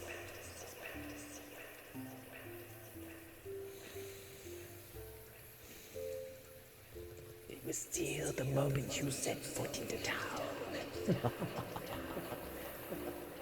You are now under their gaze. They are weighing you as they speak and checking it twice. The festivity nut comes for us all. Oh, traveler, if you could only imagine the gifts that will be given. Mind-numbingly powerful gifts. I once received an orb, not this orb, from a festivity nut. A lesser orb. It was plenty powerful, but I have a lot of sentimentality for this orb. It's very, very wonderful. But have you pondered it lately? Ponder the orb, traveler. Ponder it good and well. For your wife. Yeah, your life may, your wife also. I mean, like, if you are married, you may need to check in on that, because upon the orb, you might see that your wife is probably fine, but if not, who knows, ponder it even still. For it knows the answers of what may come and what has transpired. Ponder it, traveler. Ponder it with me. Let us work. Let us learn the ancient cosmos. Ancient knowledge of the cosmos. Gaze deeply into it. Let the lightning tingle your nose. They call me a Rudolph. Rudolph the reindeer with his nose of blood. He sniffs the dead bodies as he claims their life. As he gores them. That's too dark. Rudolph the reindeer is a very jolly soul. He doesn't kill anybody. He carries a Nerf gun and he shoots people with the Nerf gun. He's very nice, actually. He's a very nice reindeer. He's like one of them equestrian girls, in the MLP universe. He talks, He has Pegasus wings and a horn, and his nose is bright red. He's very good company. He has like telekinetic powers that can lift things with his mind, with the power of friendship magic.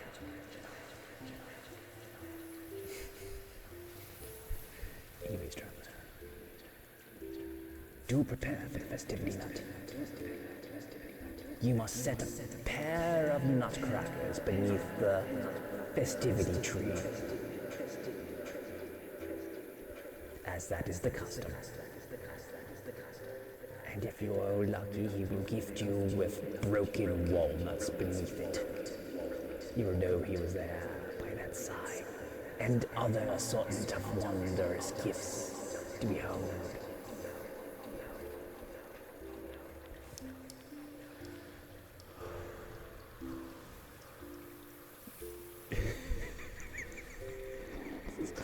I feel bad for any child who watches this show.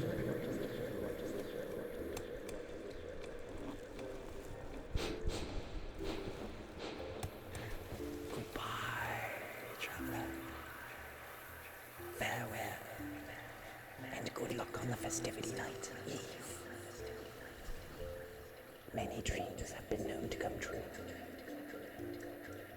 I hope you dream good dreams that night. Goodbye.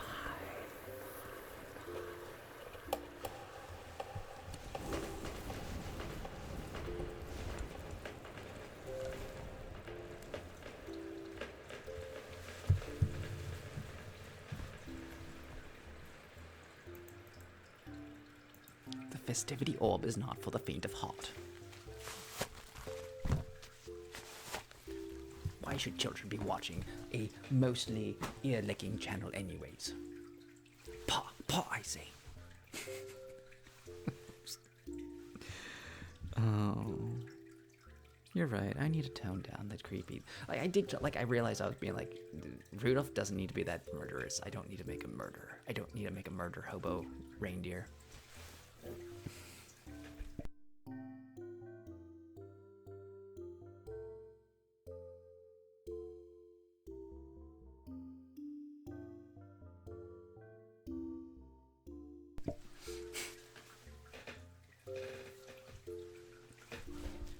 What do you guys want? What are you in the mood for?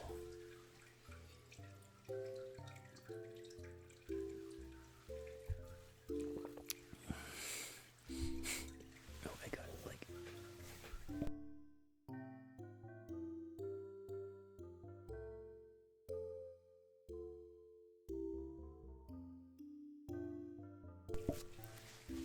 I hate it when you can feel one deep in your sinus and you have to get it out.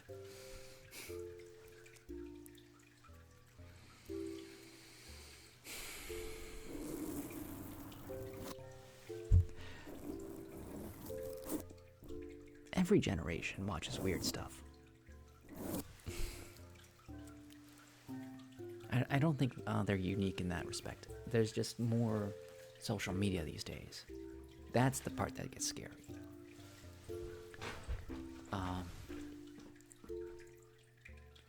Because, our monkey brains aren't meant for social media. It's really not. We get, too much instant gratification. And it's too easy to be, anonymous and terrible person.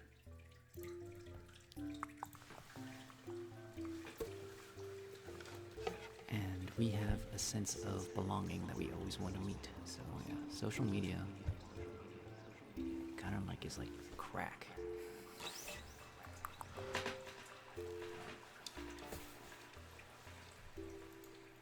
Happy Tree Friends. Oh my goodness, I haven't seen Happy Tree Friends in a long time.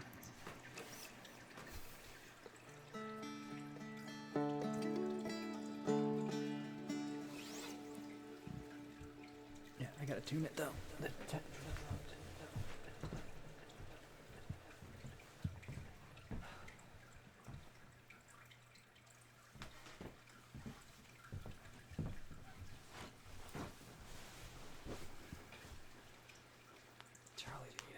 Charlie in Llama with Hats was its own unique thing.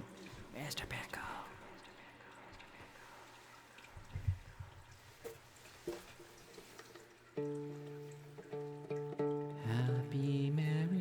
Christmas Eve.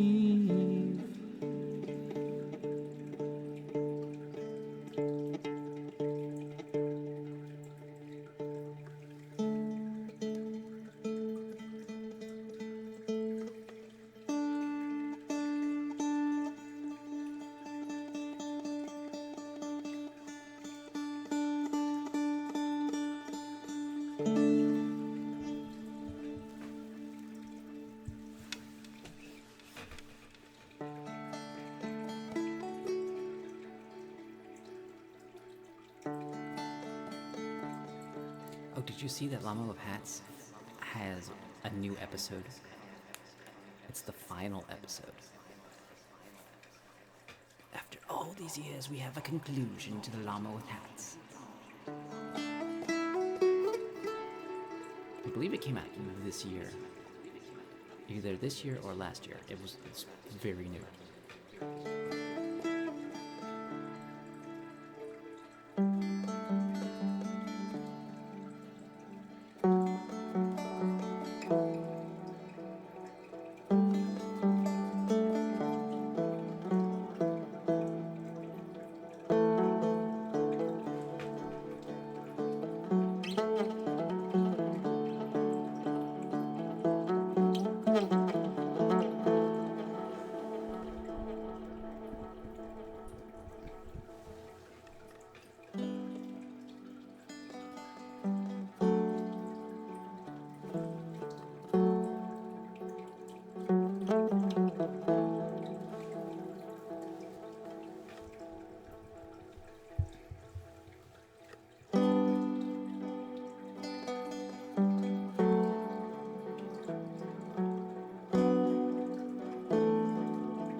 So much. You guys are so generous.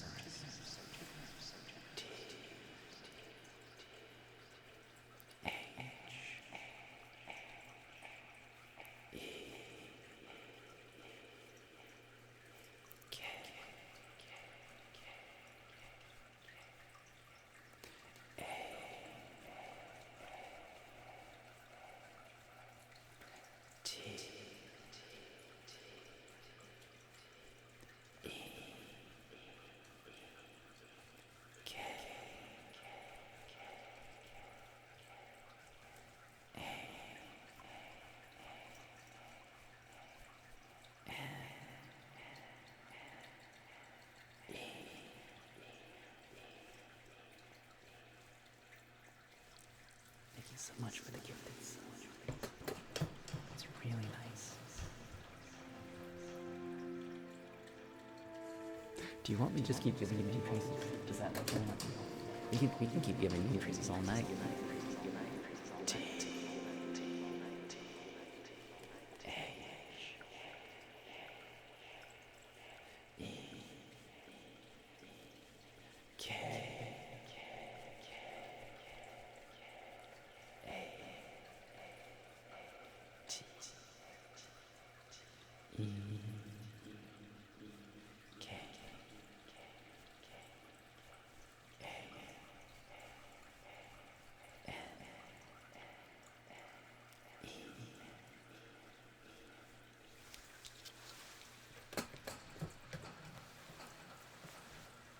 This has been a very unusual day.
My thumbs feel like they need to pop, but they won't pop.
Absolutely, because I get about an hour of practice each time I stream.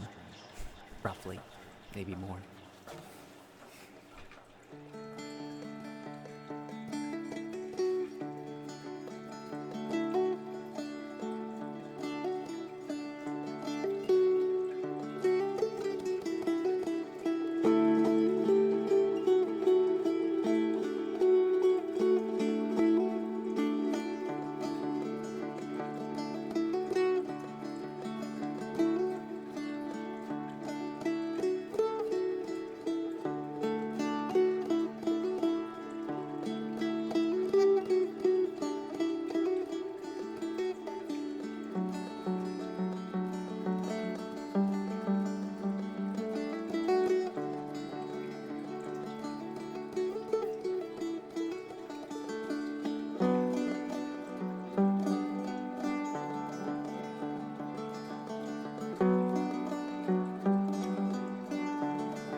Christopher Nolan is doing an Odyssey remake.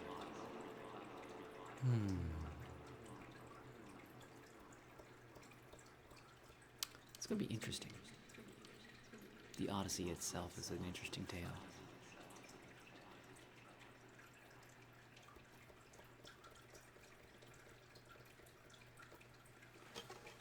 I don't know, I haven't laughed at Simpsons in a very long time.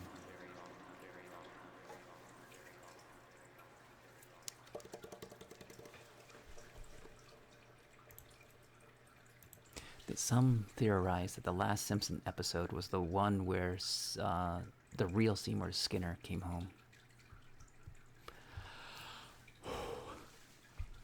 Everything after that is just like a zombie Simpsons.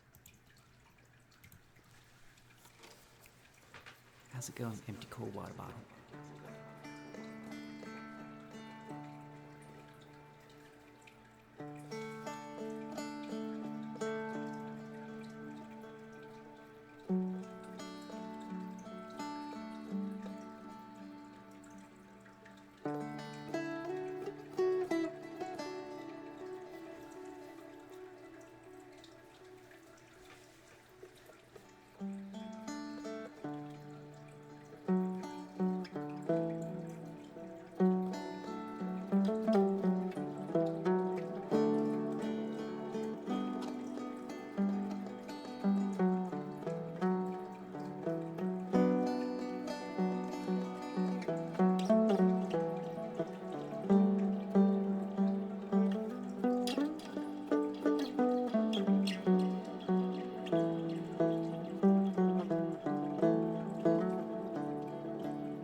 How much is a bag of nuts?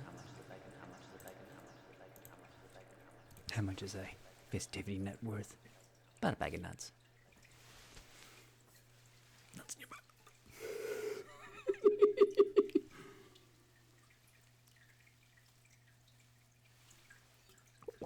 I never used to make these nuts jokes. I got corrupted. Anyways, we're hunting for treasure. There was a treasure hunt request. I should be right back.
Why is this everyone wants to give somebody $1? What's going on in chat?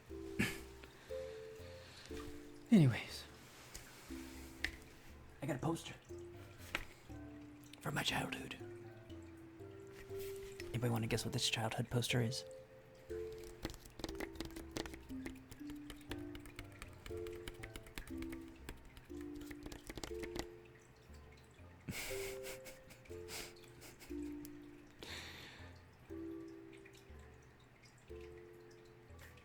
Who wants to buy $1? Price is $2. It's a poster of $1. Yeah, that'd be funny. It would be like hilarious if it actually was. Festivity night. It's not. I am pretty sure I got this at the Scholastic Book Fair.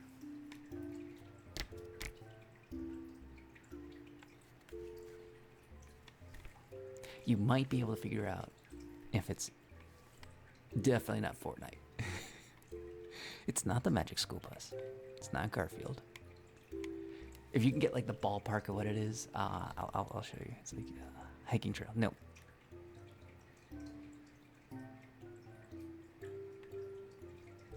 Krusty Krab. It's not a Skibbity Toilet. No, Skibbity Toilet just came out. This is not my childhood.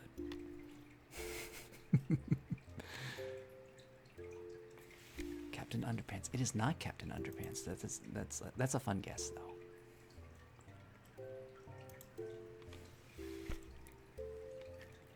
It's not SpongeBob. He's coming too far back. Sonic, no. Scholastic Book Fair. Magic Treehouse, no. Wait, what was the Magic Treehouse? Why is it?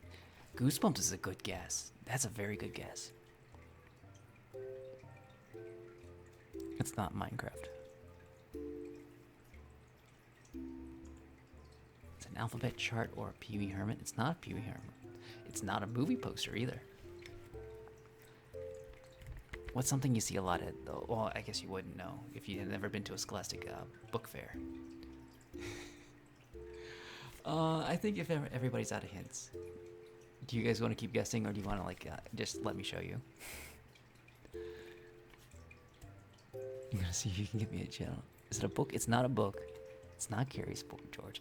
Oh, I need to actually watch Time Bandits. It's not a book or show, but it is something you would probably find at the Scholastic Book Fair. Looking at posters in a Scholastic Book Fair. Scholastic Book Fair. It might not have been from a Scholastic Book Fair, but I think I got it from. Hard to say.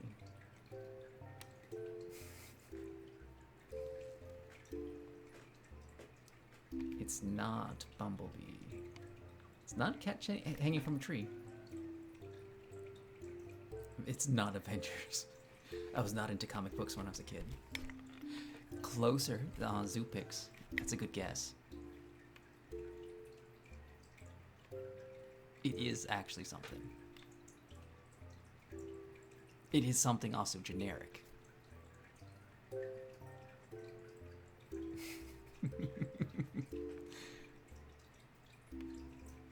A zebra. Ooh, zebra's a good guess. It's not an animal. I'm just gonna cut out. It's not an animal. It's not Sesame Street. It's not Music Notes. Reading Rainbow would be so good. I wish I had a Reading Rainbow poster. Someone said Captain Underpants. Adam Sandler. Oh, I don't think I knew Adam Sandler when I was that young. Unhealthy Food Pyramid. Animorphs is a good guess. No, it's not close to a zoo, but you're getting the right idea of the things you'd find at a Scholastic Book Fair. It's not a book. It's not a math equation. I didn't get into math until I got into calculus. Bill Nye's Science. Oh, that would be great. Dinosaurs is a good guess. Keep thinking along those lines, like zoo books, dinosaurs, but not in those categories. Not our solar system. That's also a really good guess. Land Before Time. I love that show. That was a great show. Jurassic Park's a good guess. Not a museum. I might have gotten this in a museum. Kinda sciencey. It's not Alien vs Predator. Someone said dinosaurs. Dinosaurs would have been cool. I didn't expect this to be so much fun. It's not a state map. It's not a laboratory, and it's not the periodic table. Someone said Bill Nye. It's not a fossil. Too far sciencey. Bring it back to general. Sort of. There is a landscape in it. It's not Beekman's World. It's not Interstellar. No. No mountains. Not the life cycle of a butterfly. It's not the moon would have been really good too. Ooh, oh, I wish I had a moon poster. Bear dance. No, it's not bear dance. It's not the ocean.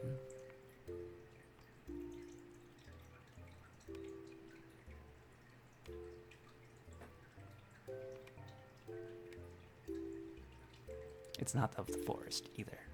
I feel like this is like the hardest thing for you guys to figure out because it's not anything like my personality is right now. But it's like, okay, think of things that like a young boy would have. Like just not me, but any young boy would have. Like what would they think would be cool? A dragon would be cool. Car would be cool. It's not a car.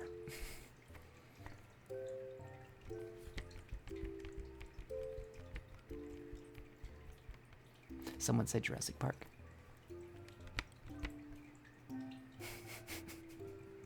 Jurassic Park would be cool. I learned how to play Jurassic Park on the saxophone a long time ago. It's not sport. It's not a musical instrument. It's not a species tree. You're panicking. This isn't for points.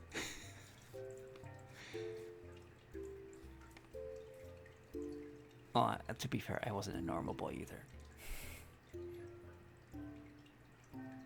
Well, I mean, like, back in the day, everyone went to the book fair. That was the thing to do. You would save up your money and you go to the book fair, and then you would get, like, these cool things. They weren't even books, like, but... Oh, you're an empty water bottle. I know, I'm sorry. Scholastic book fairs were amazing.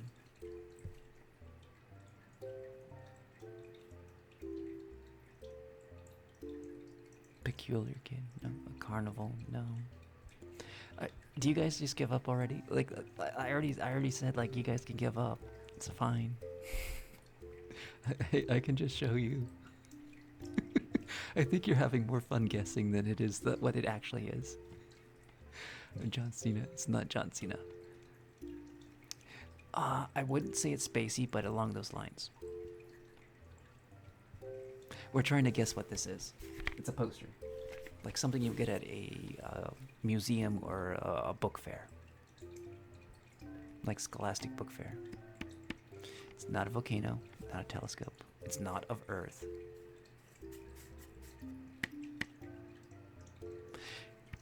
You will understand when you see it. Ooh, along those lines. Keep going. Okay. Somebody already got it. Somebody, like, you got the general topic of planes. It's planes. Unless you want to, like, guess what the actual plane is.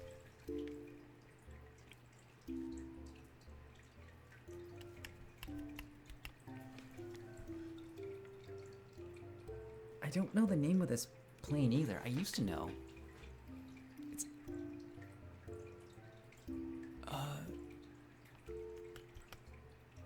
okay, I'm not gonna know what the name of this is. I used to know it so well. It's not a spy plane, but sort of a spy plane. It's stealth bomber. It's stealth bomber. We're going with that. Stealth bomber. Stealth bomber for the win. What is this called? I don't remember. I used to have a model of this. I used to play with it all the time.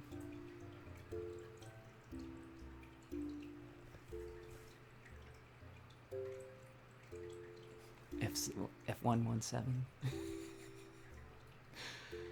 Yeah, I had, like, this is a nice frame too. Like, it's nice and silver. This has been around for a very long time. And look at my plane. It's all plane-like and it's stealthy.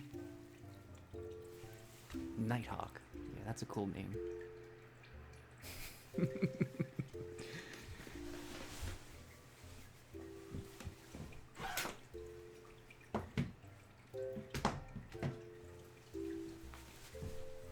fun game. I wasn't expecting to captivate you with that. You will steal it. We're going to steal the Declaration of Independence. No, let's just steal this random streamer's childhood poster. Much easier.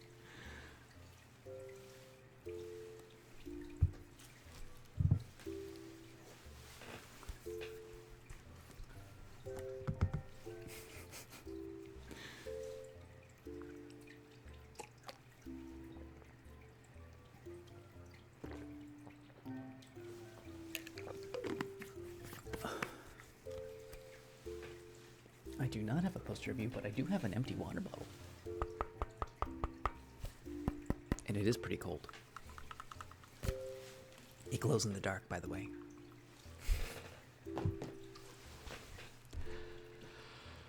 Oh, Justin, why do you have to have me invited out of it? Okay, we're finding another treasure, I guess. It might not be as good as this.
Okay.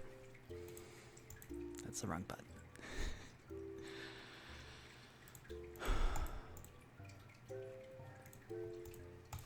Who wants to guess what's in this box? You want to play that game? You're not gonna get it. It's too...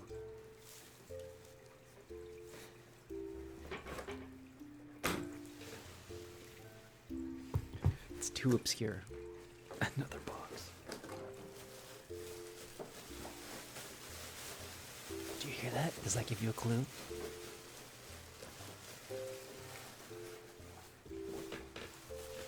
Okay, the box is this long. Oh no. I am not revealing this while people are watching. I have to find another treasure. I can't, not during a raid.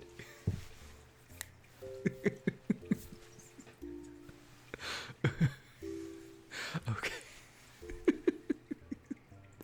It's something that you guys would enjoy, but like not for a raid. We're not going to introduce it to this. Okay, you guys, how was your stream, Night Shifter? How are you doing?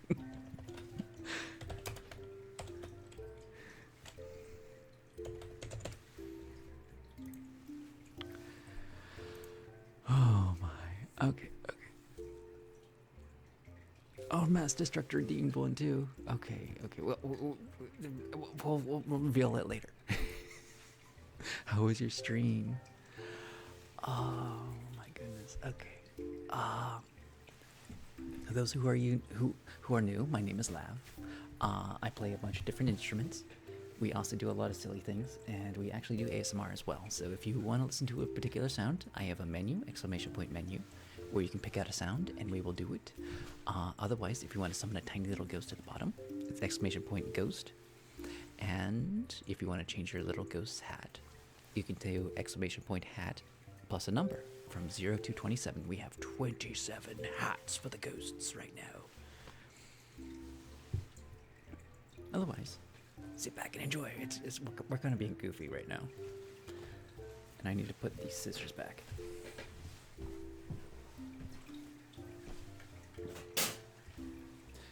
So there was another request for a ghost, or for treasure.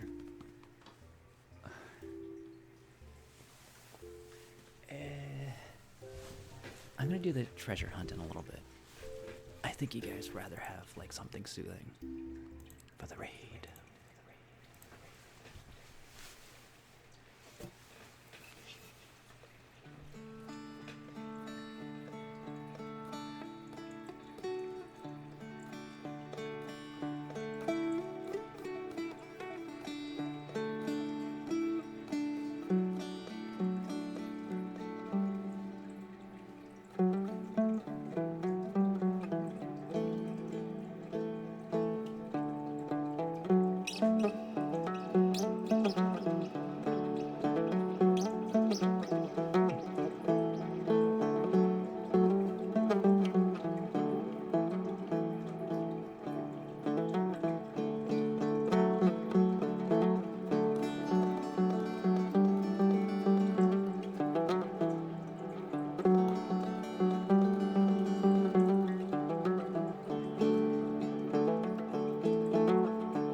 I do have to do one thing, because hold on. Night Shifter is a connoisseur for weird sounds.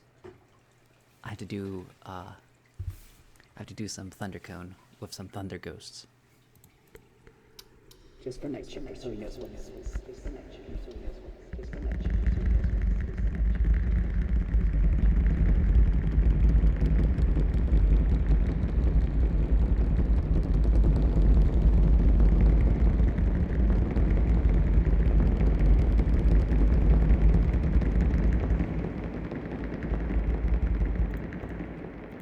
Okay, and this next sound is going to be loud, but amazing. So I'm warning you. It's going to be amazing.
The thing I like about the night shifter is he's like so experimental, and that's like the best part about ASMR. Is it's like you're being creative, and you find like the weirdest things make the best noises. It's art and it's music and it's wonderful, and I love ASMR because you get to be so weird and interesting, and it's just nutty.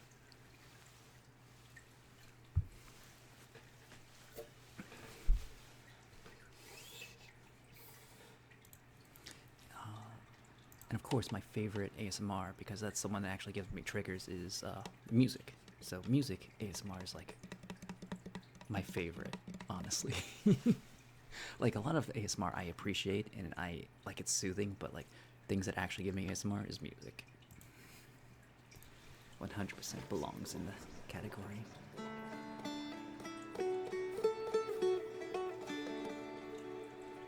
I have been playing the dulcimer seriously since I started doing ASMR.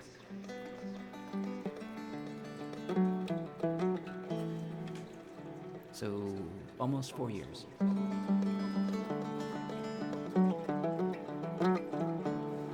I've gotten so much better at it because I always play it.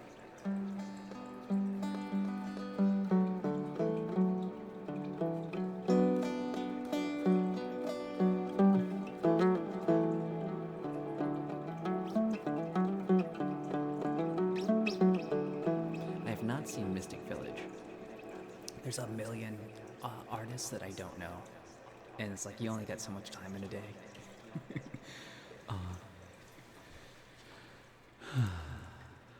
I have a hard time exploring Twitch sometimes because it's like you like your artists and you're like it's hard. It's like it takes energy to find people. It does, and yeah, sometimes it's just work, and sometimes it's like it's part because we do ASMR. It's actually work, so you can't like just chill at another person's channel because they're like, hey, how you doing? And you get like you get like shout outs and stuff like this. Like I just want to enjoy the show. It'd be like that sometimes.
That's the other thing about ASMR.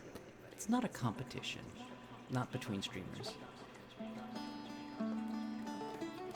You like what you like, and when you find somebody you like, you really enjoy them. And we always want to help people find the streamers that they like more because that makes them happier.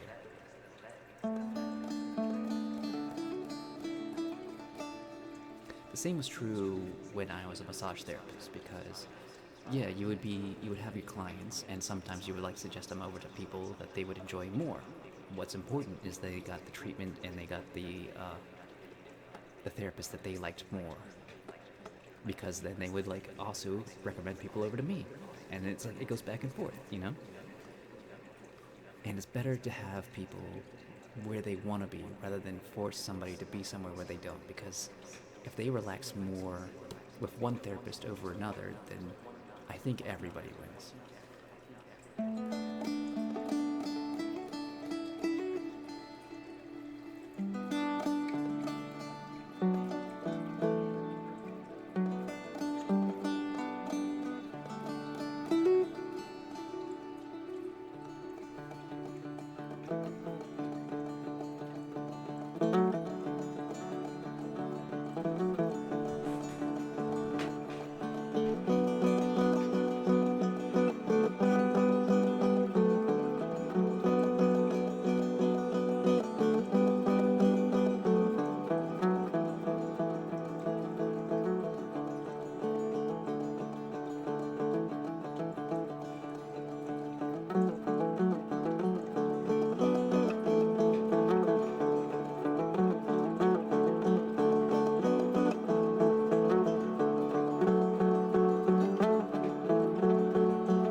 Sort of. Yes and no. It's above the garage. So it's always cold.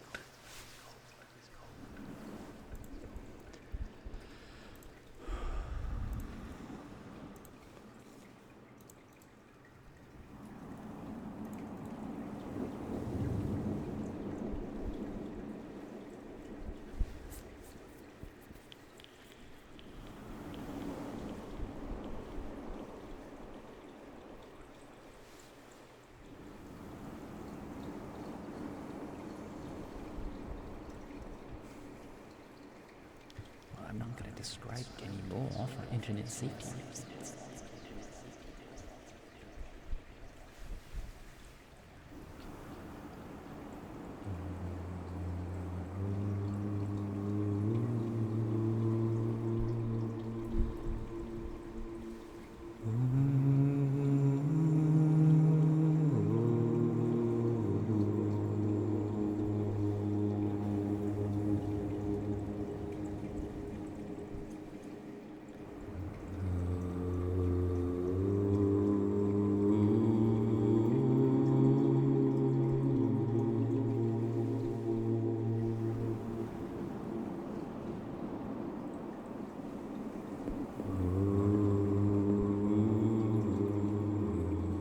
Have a good night, night shifter. Thanks for the range.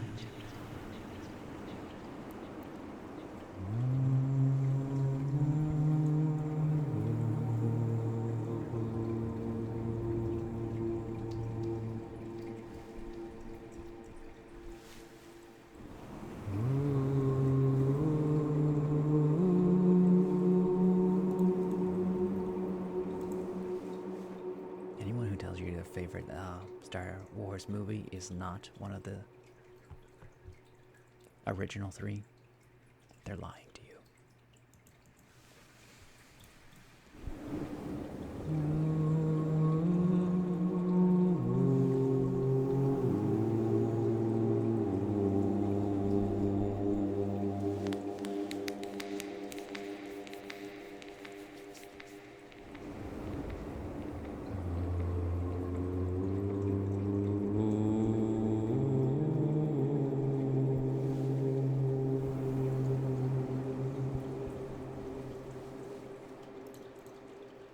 Okay, Rogue One is the exception. Because Rogue One was banging, except for the last 5 seconds where they throw Leia in there for like, it's so jarringly out of place. It's like, it feels so forced. The rest of the movie is the most fantastic Star Wars movie of all times. Just like, it's like they had to like throw her in there, and it was just in the most jarring way. It's like, why are you even there?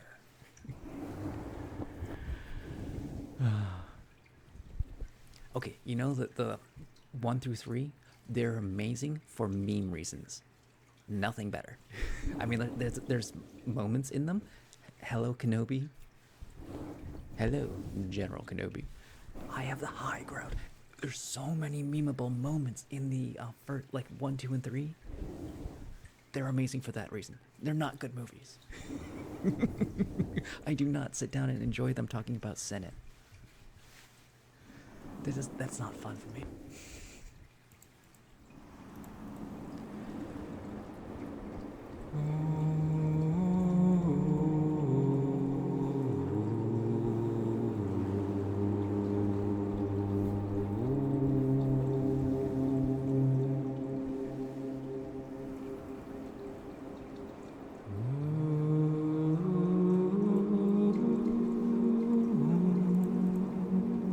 Took a nosedive off the table there. That's what happened to him. I just need to change out the light bulb, that's all.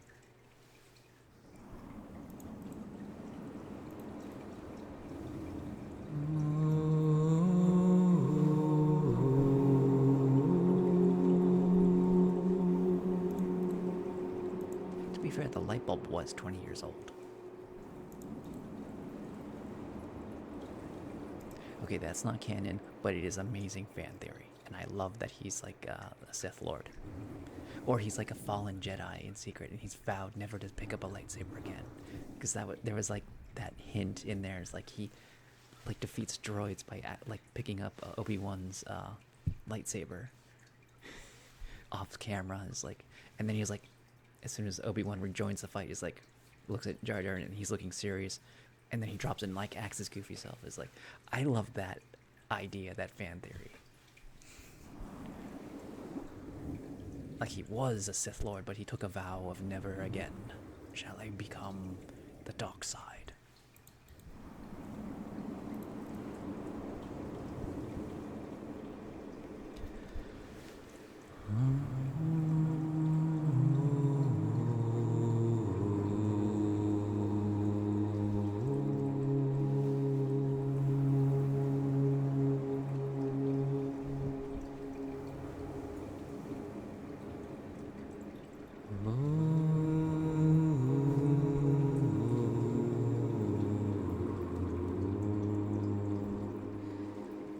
Did you get Night Shifter to raid me?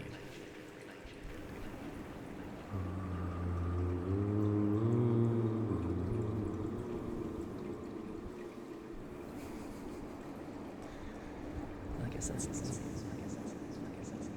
you are big on me, SpongeBob. He's the biggest man around.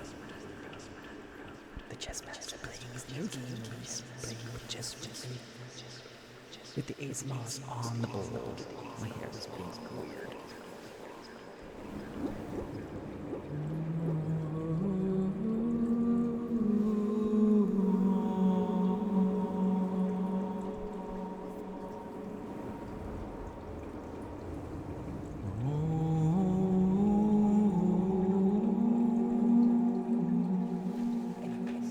I feel like it's safe. Everyone who doesn't want to be here has already left. Does anybody guess what this is yet? What's in the box?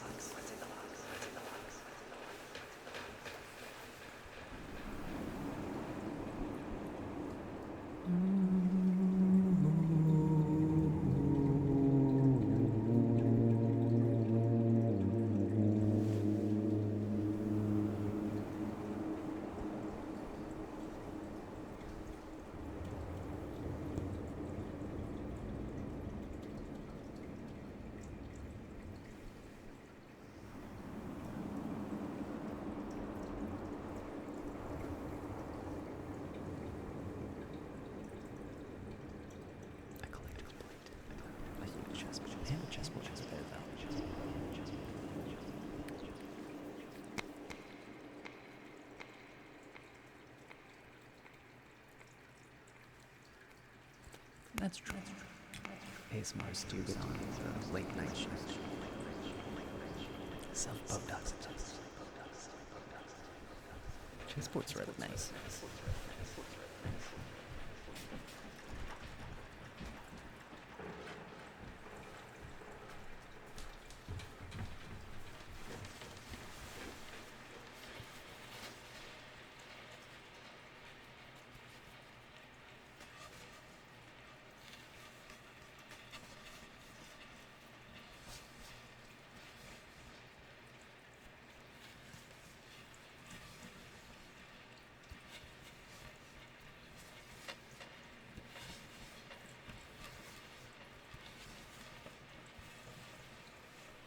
Just cheap plastic ones.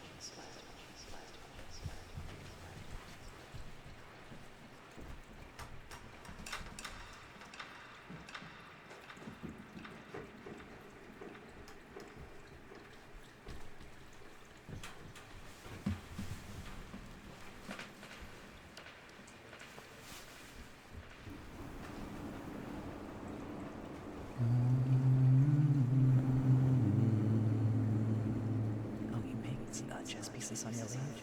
That's super cool. Super cool and fun. Super fun and cool.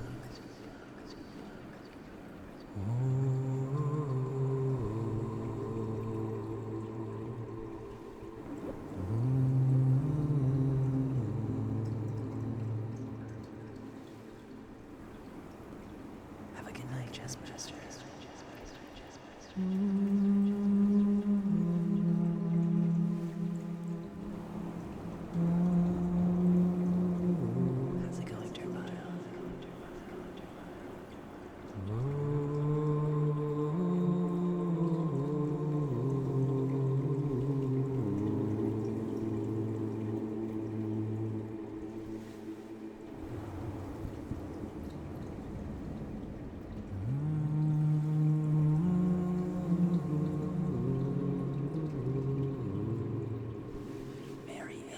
tree.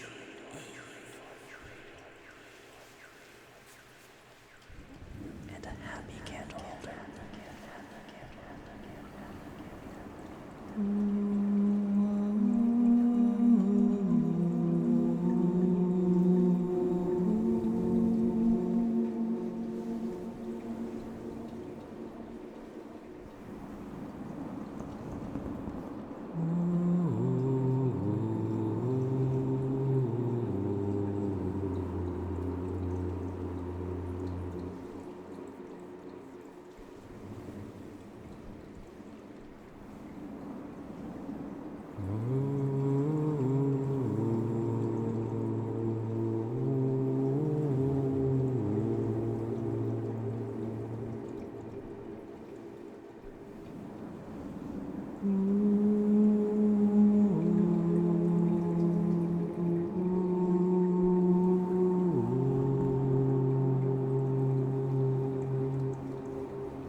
I haven't done that yet, but it's going to be soon.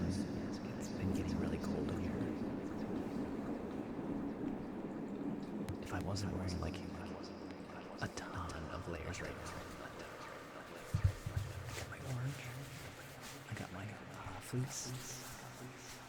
I got my outer layer, my inner layer, and a t-shirt. So many layers. Like an onion. Oh, an ogre.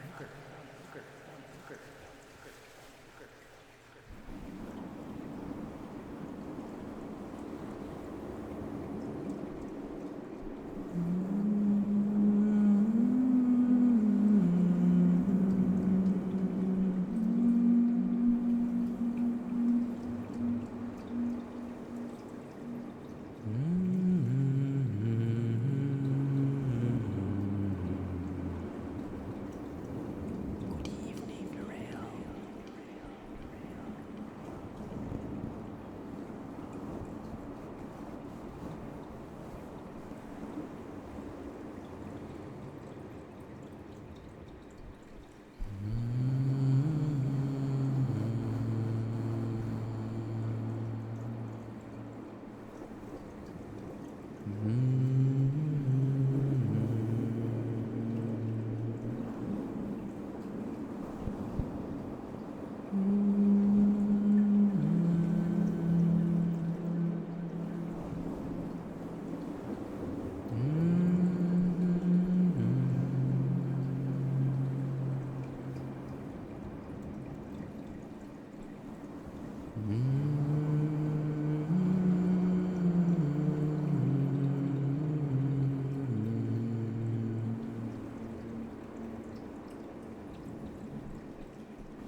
It's never.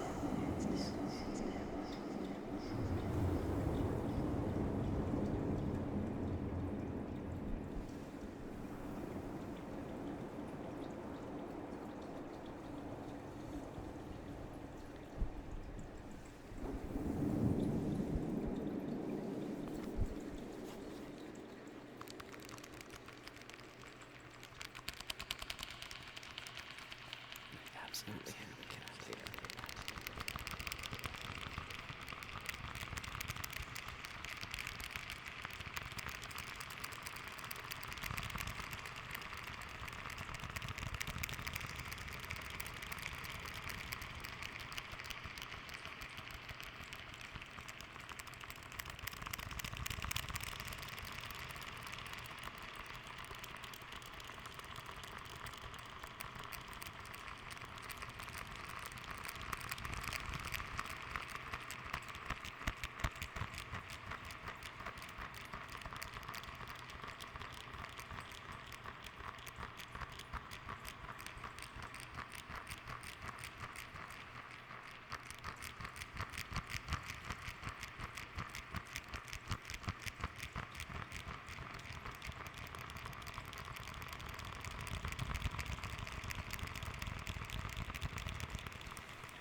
Which means I have been streaming on Christmas Eve 2 years ago.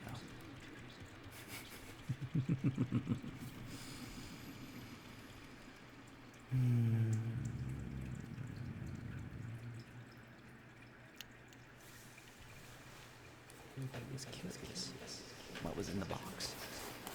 It's toilet seats.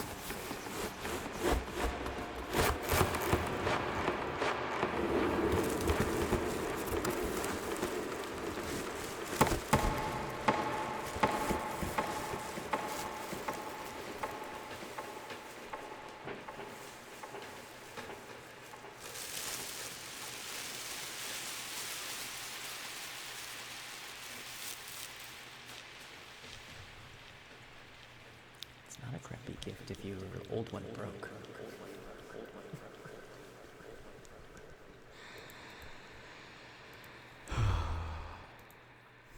I thought I would share with you that it's just toilet seat. None of you would have guessed that. Not in 10 years. It's like the scratchy things. Like you guys guess a lot of good things, but like when it comes to like that last thought, it's like it's so hard to get. Shitty situation. Oh my goodness. I'm tired. It's been a long day. Anyways, let's look for people to raid.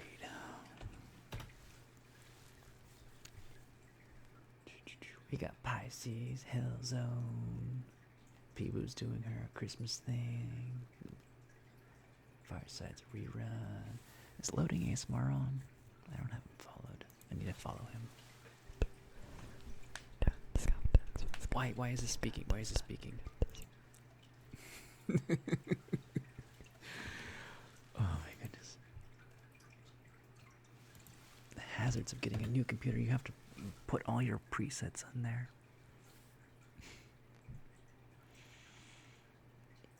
Did I just get raided? No, that's something just appeared like underneath my my chat overlay. So I was very confused for a minute. How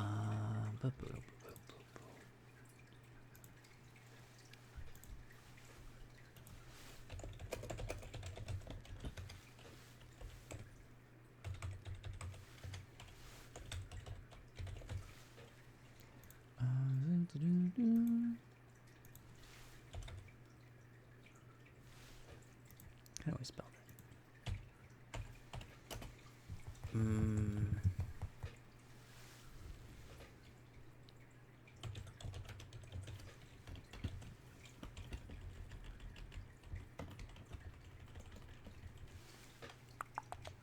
Does anybody have a suggestion?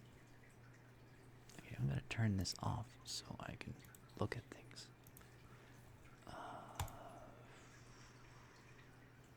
How do I mute you?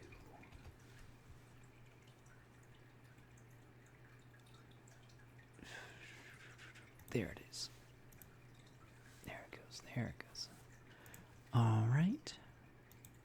Let's look around for a minute, and then I shall find us. You're very welcome, Danny.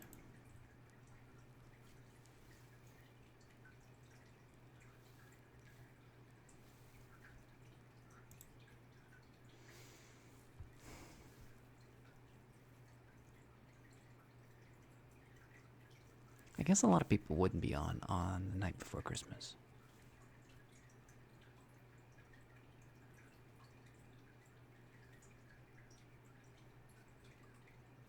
I'm just gonna go with what I got. I'm tired. I don't want to like keep looking.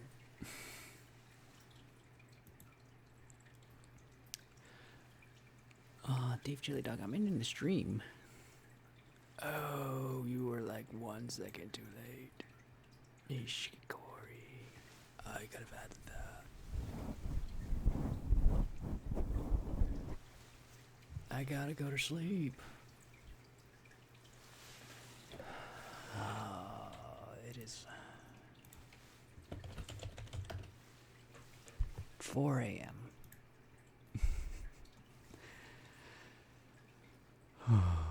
I'll be on tomorrow night.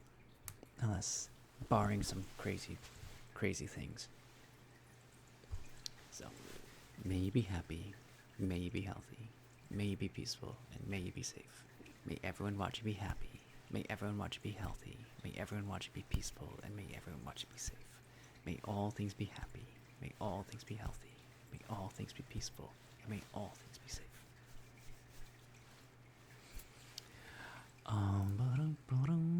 Sunset lullaby. You guys.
Alright, we're gonna raid Pisces. So, wherever you are, wherever you're traveling to, if you're staying at home or moving to family, be safe out there. Have yourself a wonderful, wonderful Christmas Eve. I will see you all tonight. And have a merry indoor tree and a happy candle holder to everybody. I'm gonna rate Pisces. Good night. We're unable to rate her at this time. Who was our number 2?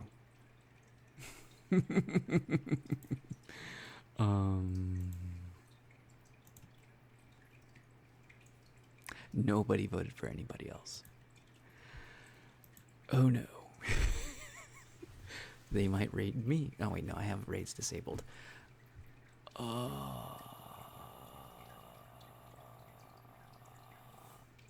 There was not a number 2. Who said the other one? Ike whatever. Ishikori. Who wants to go see Ishikori? I don't know who that is.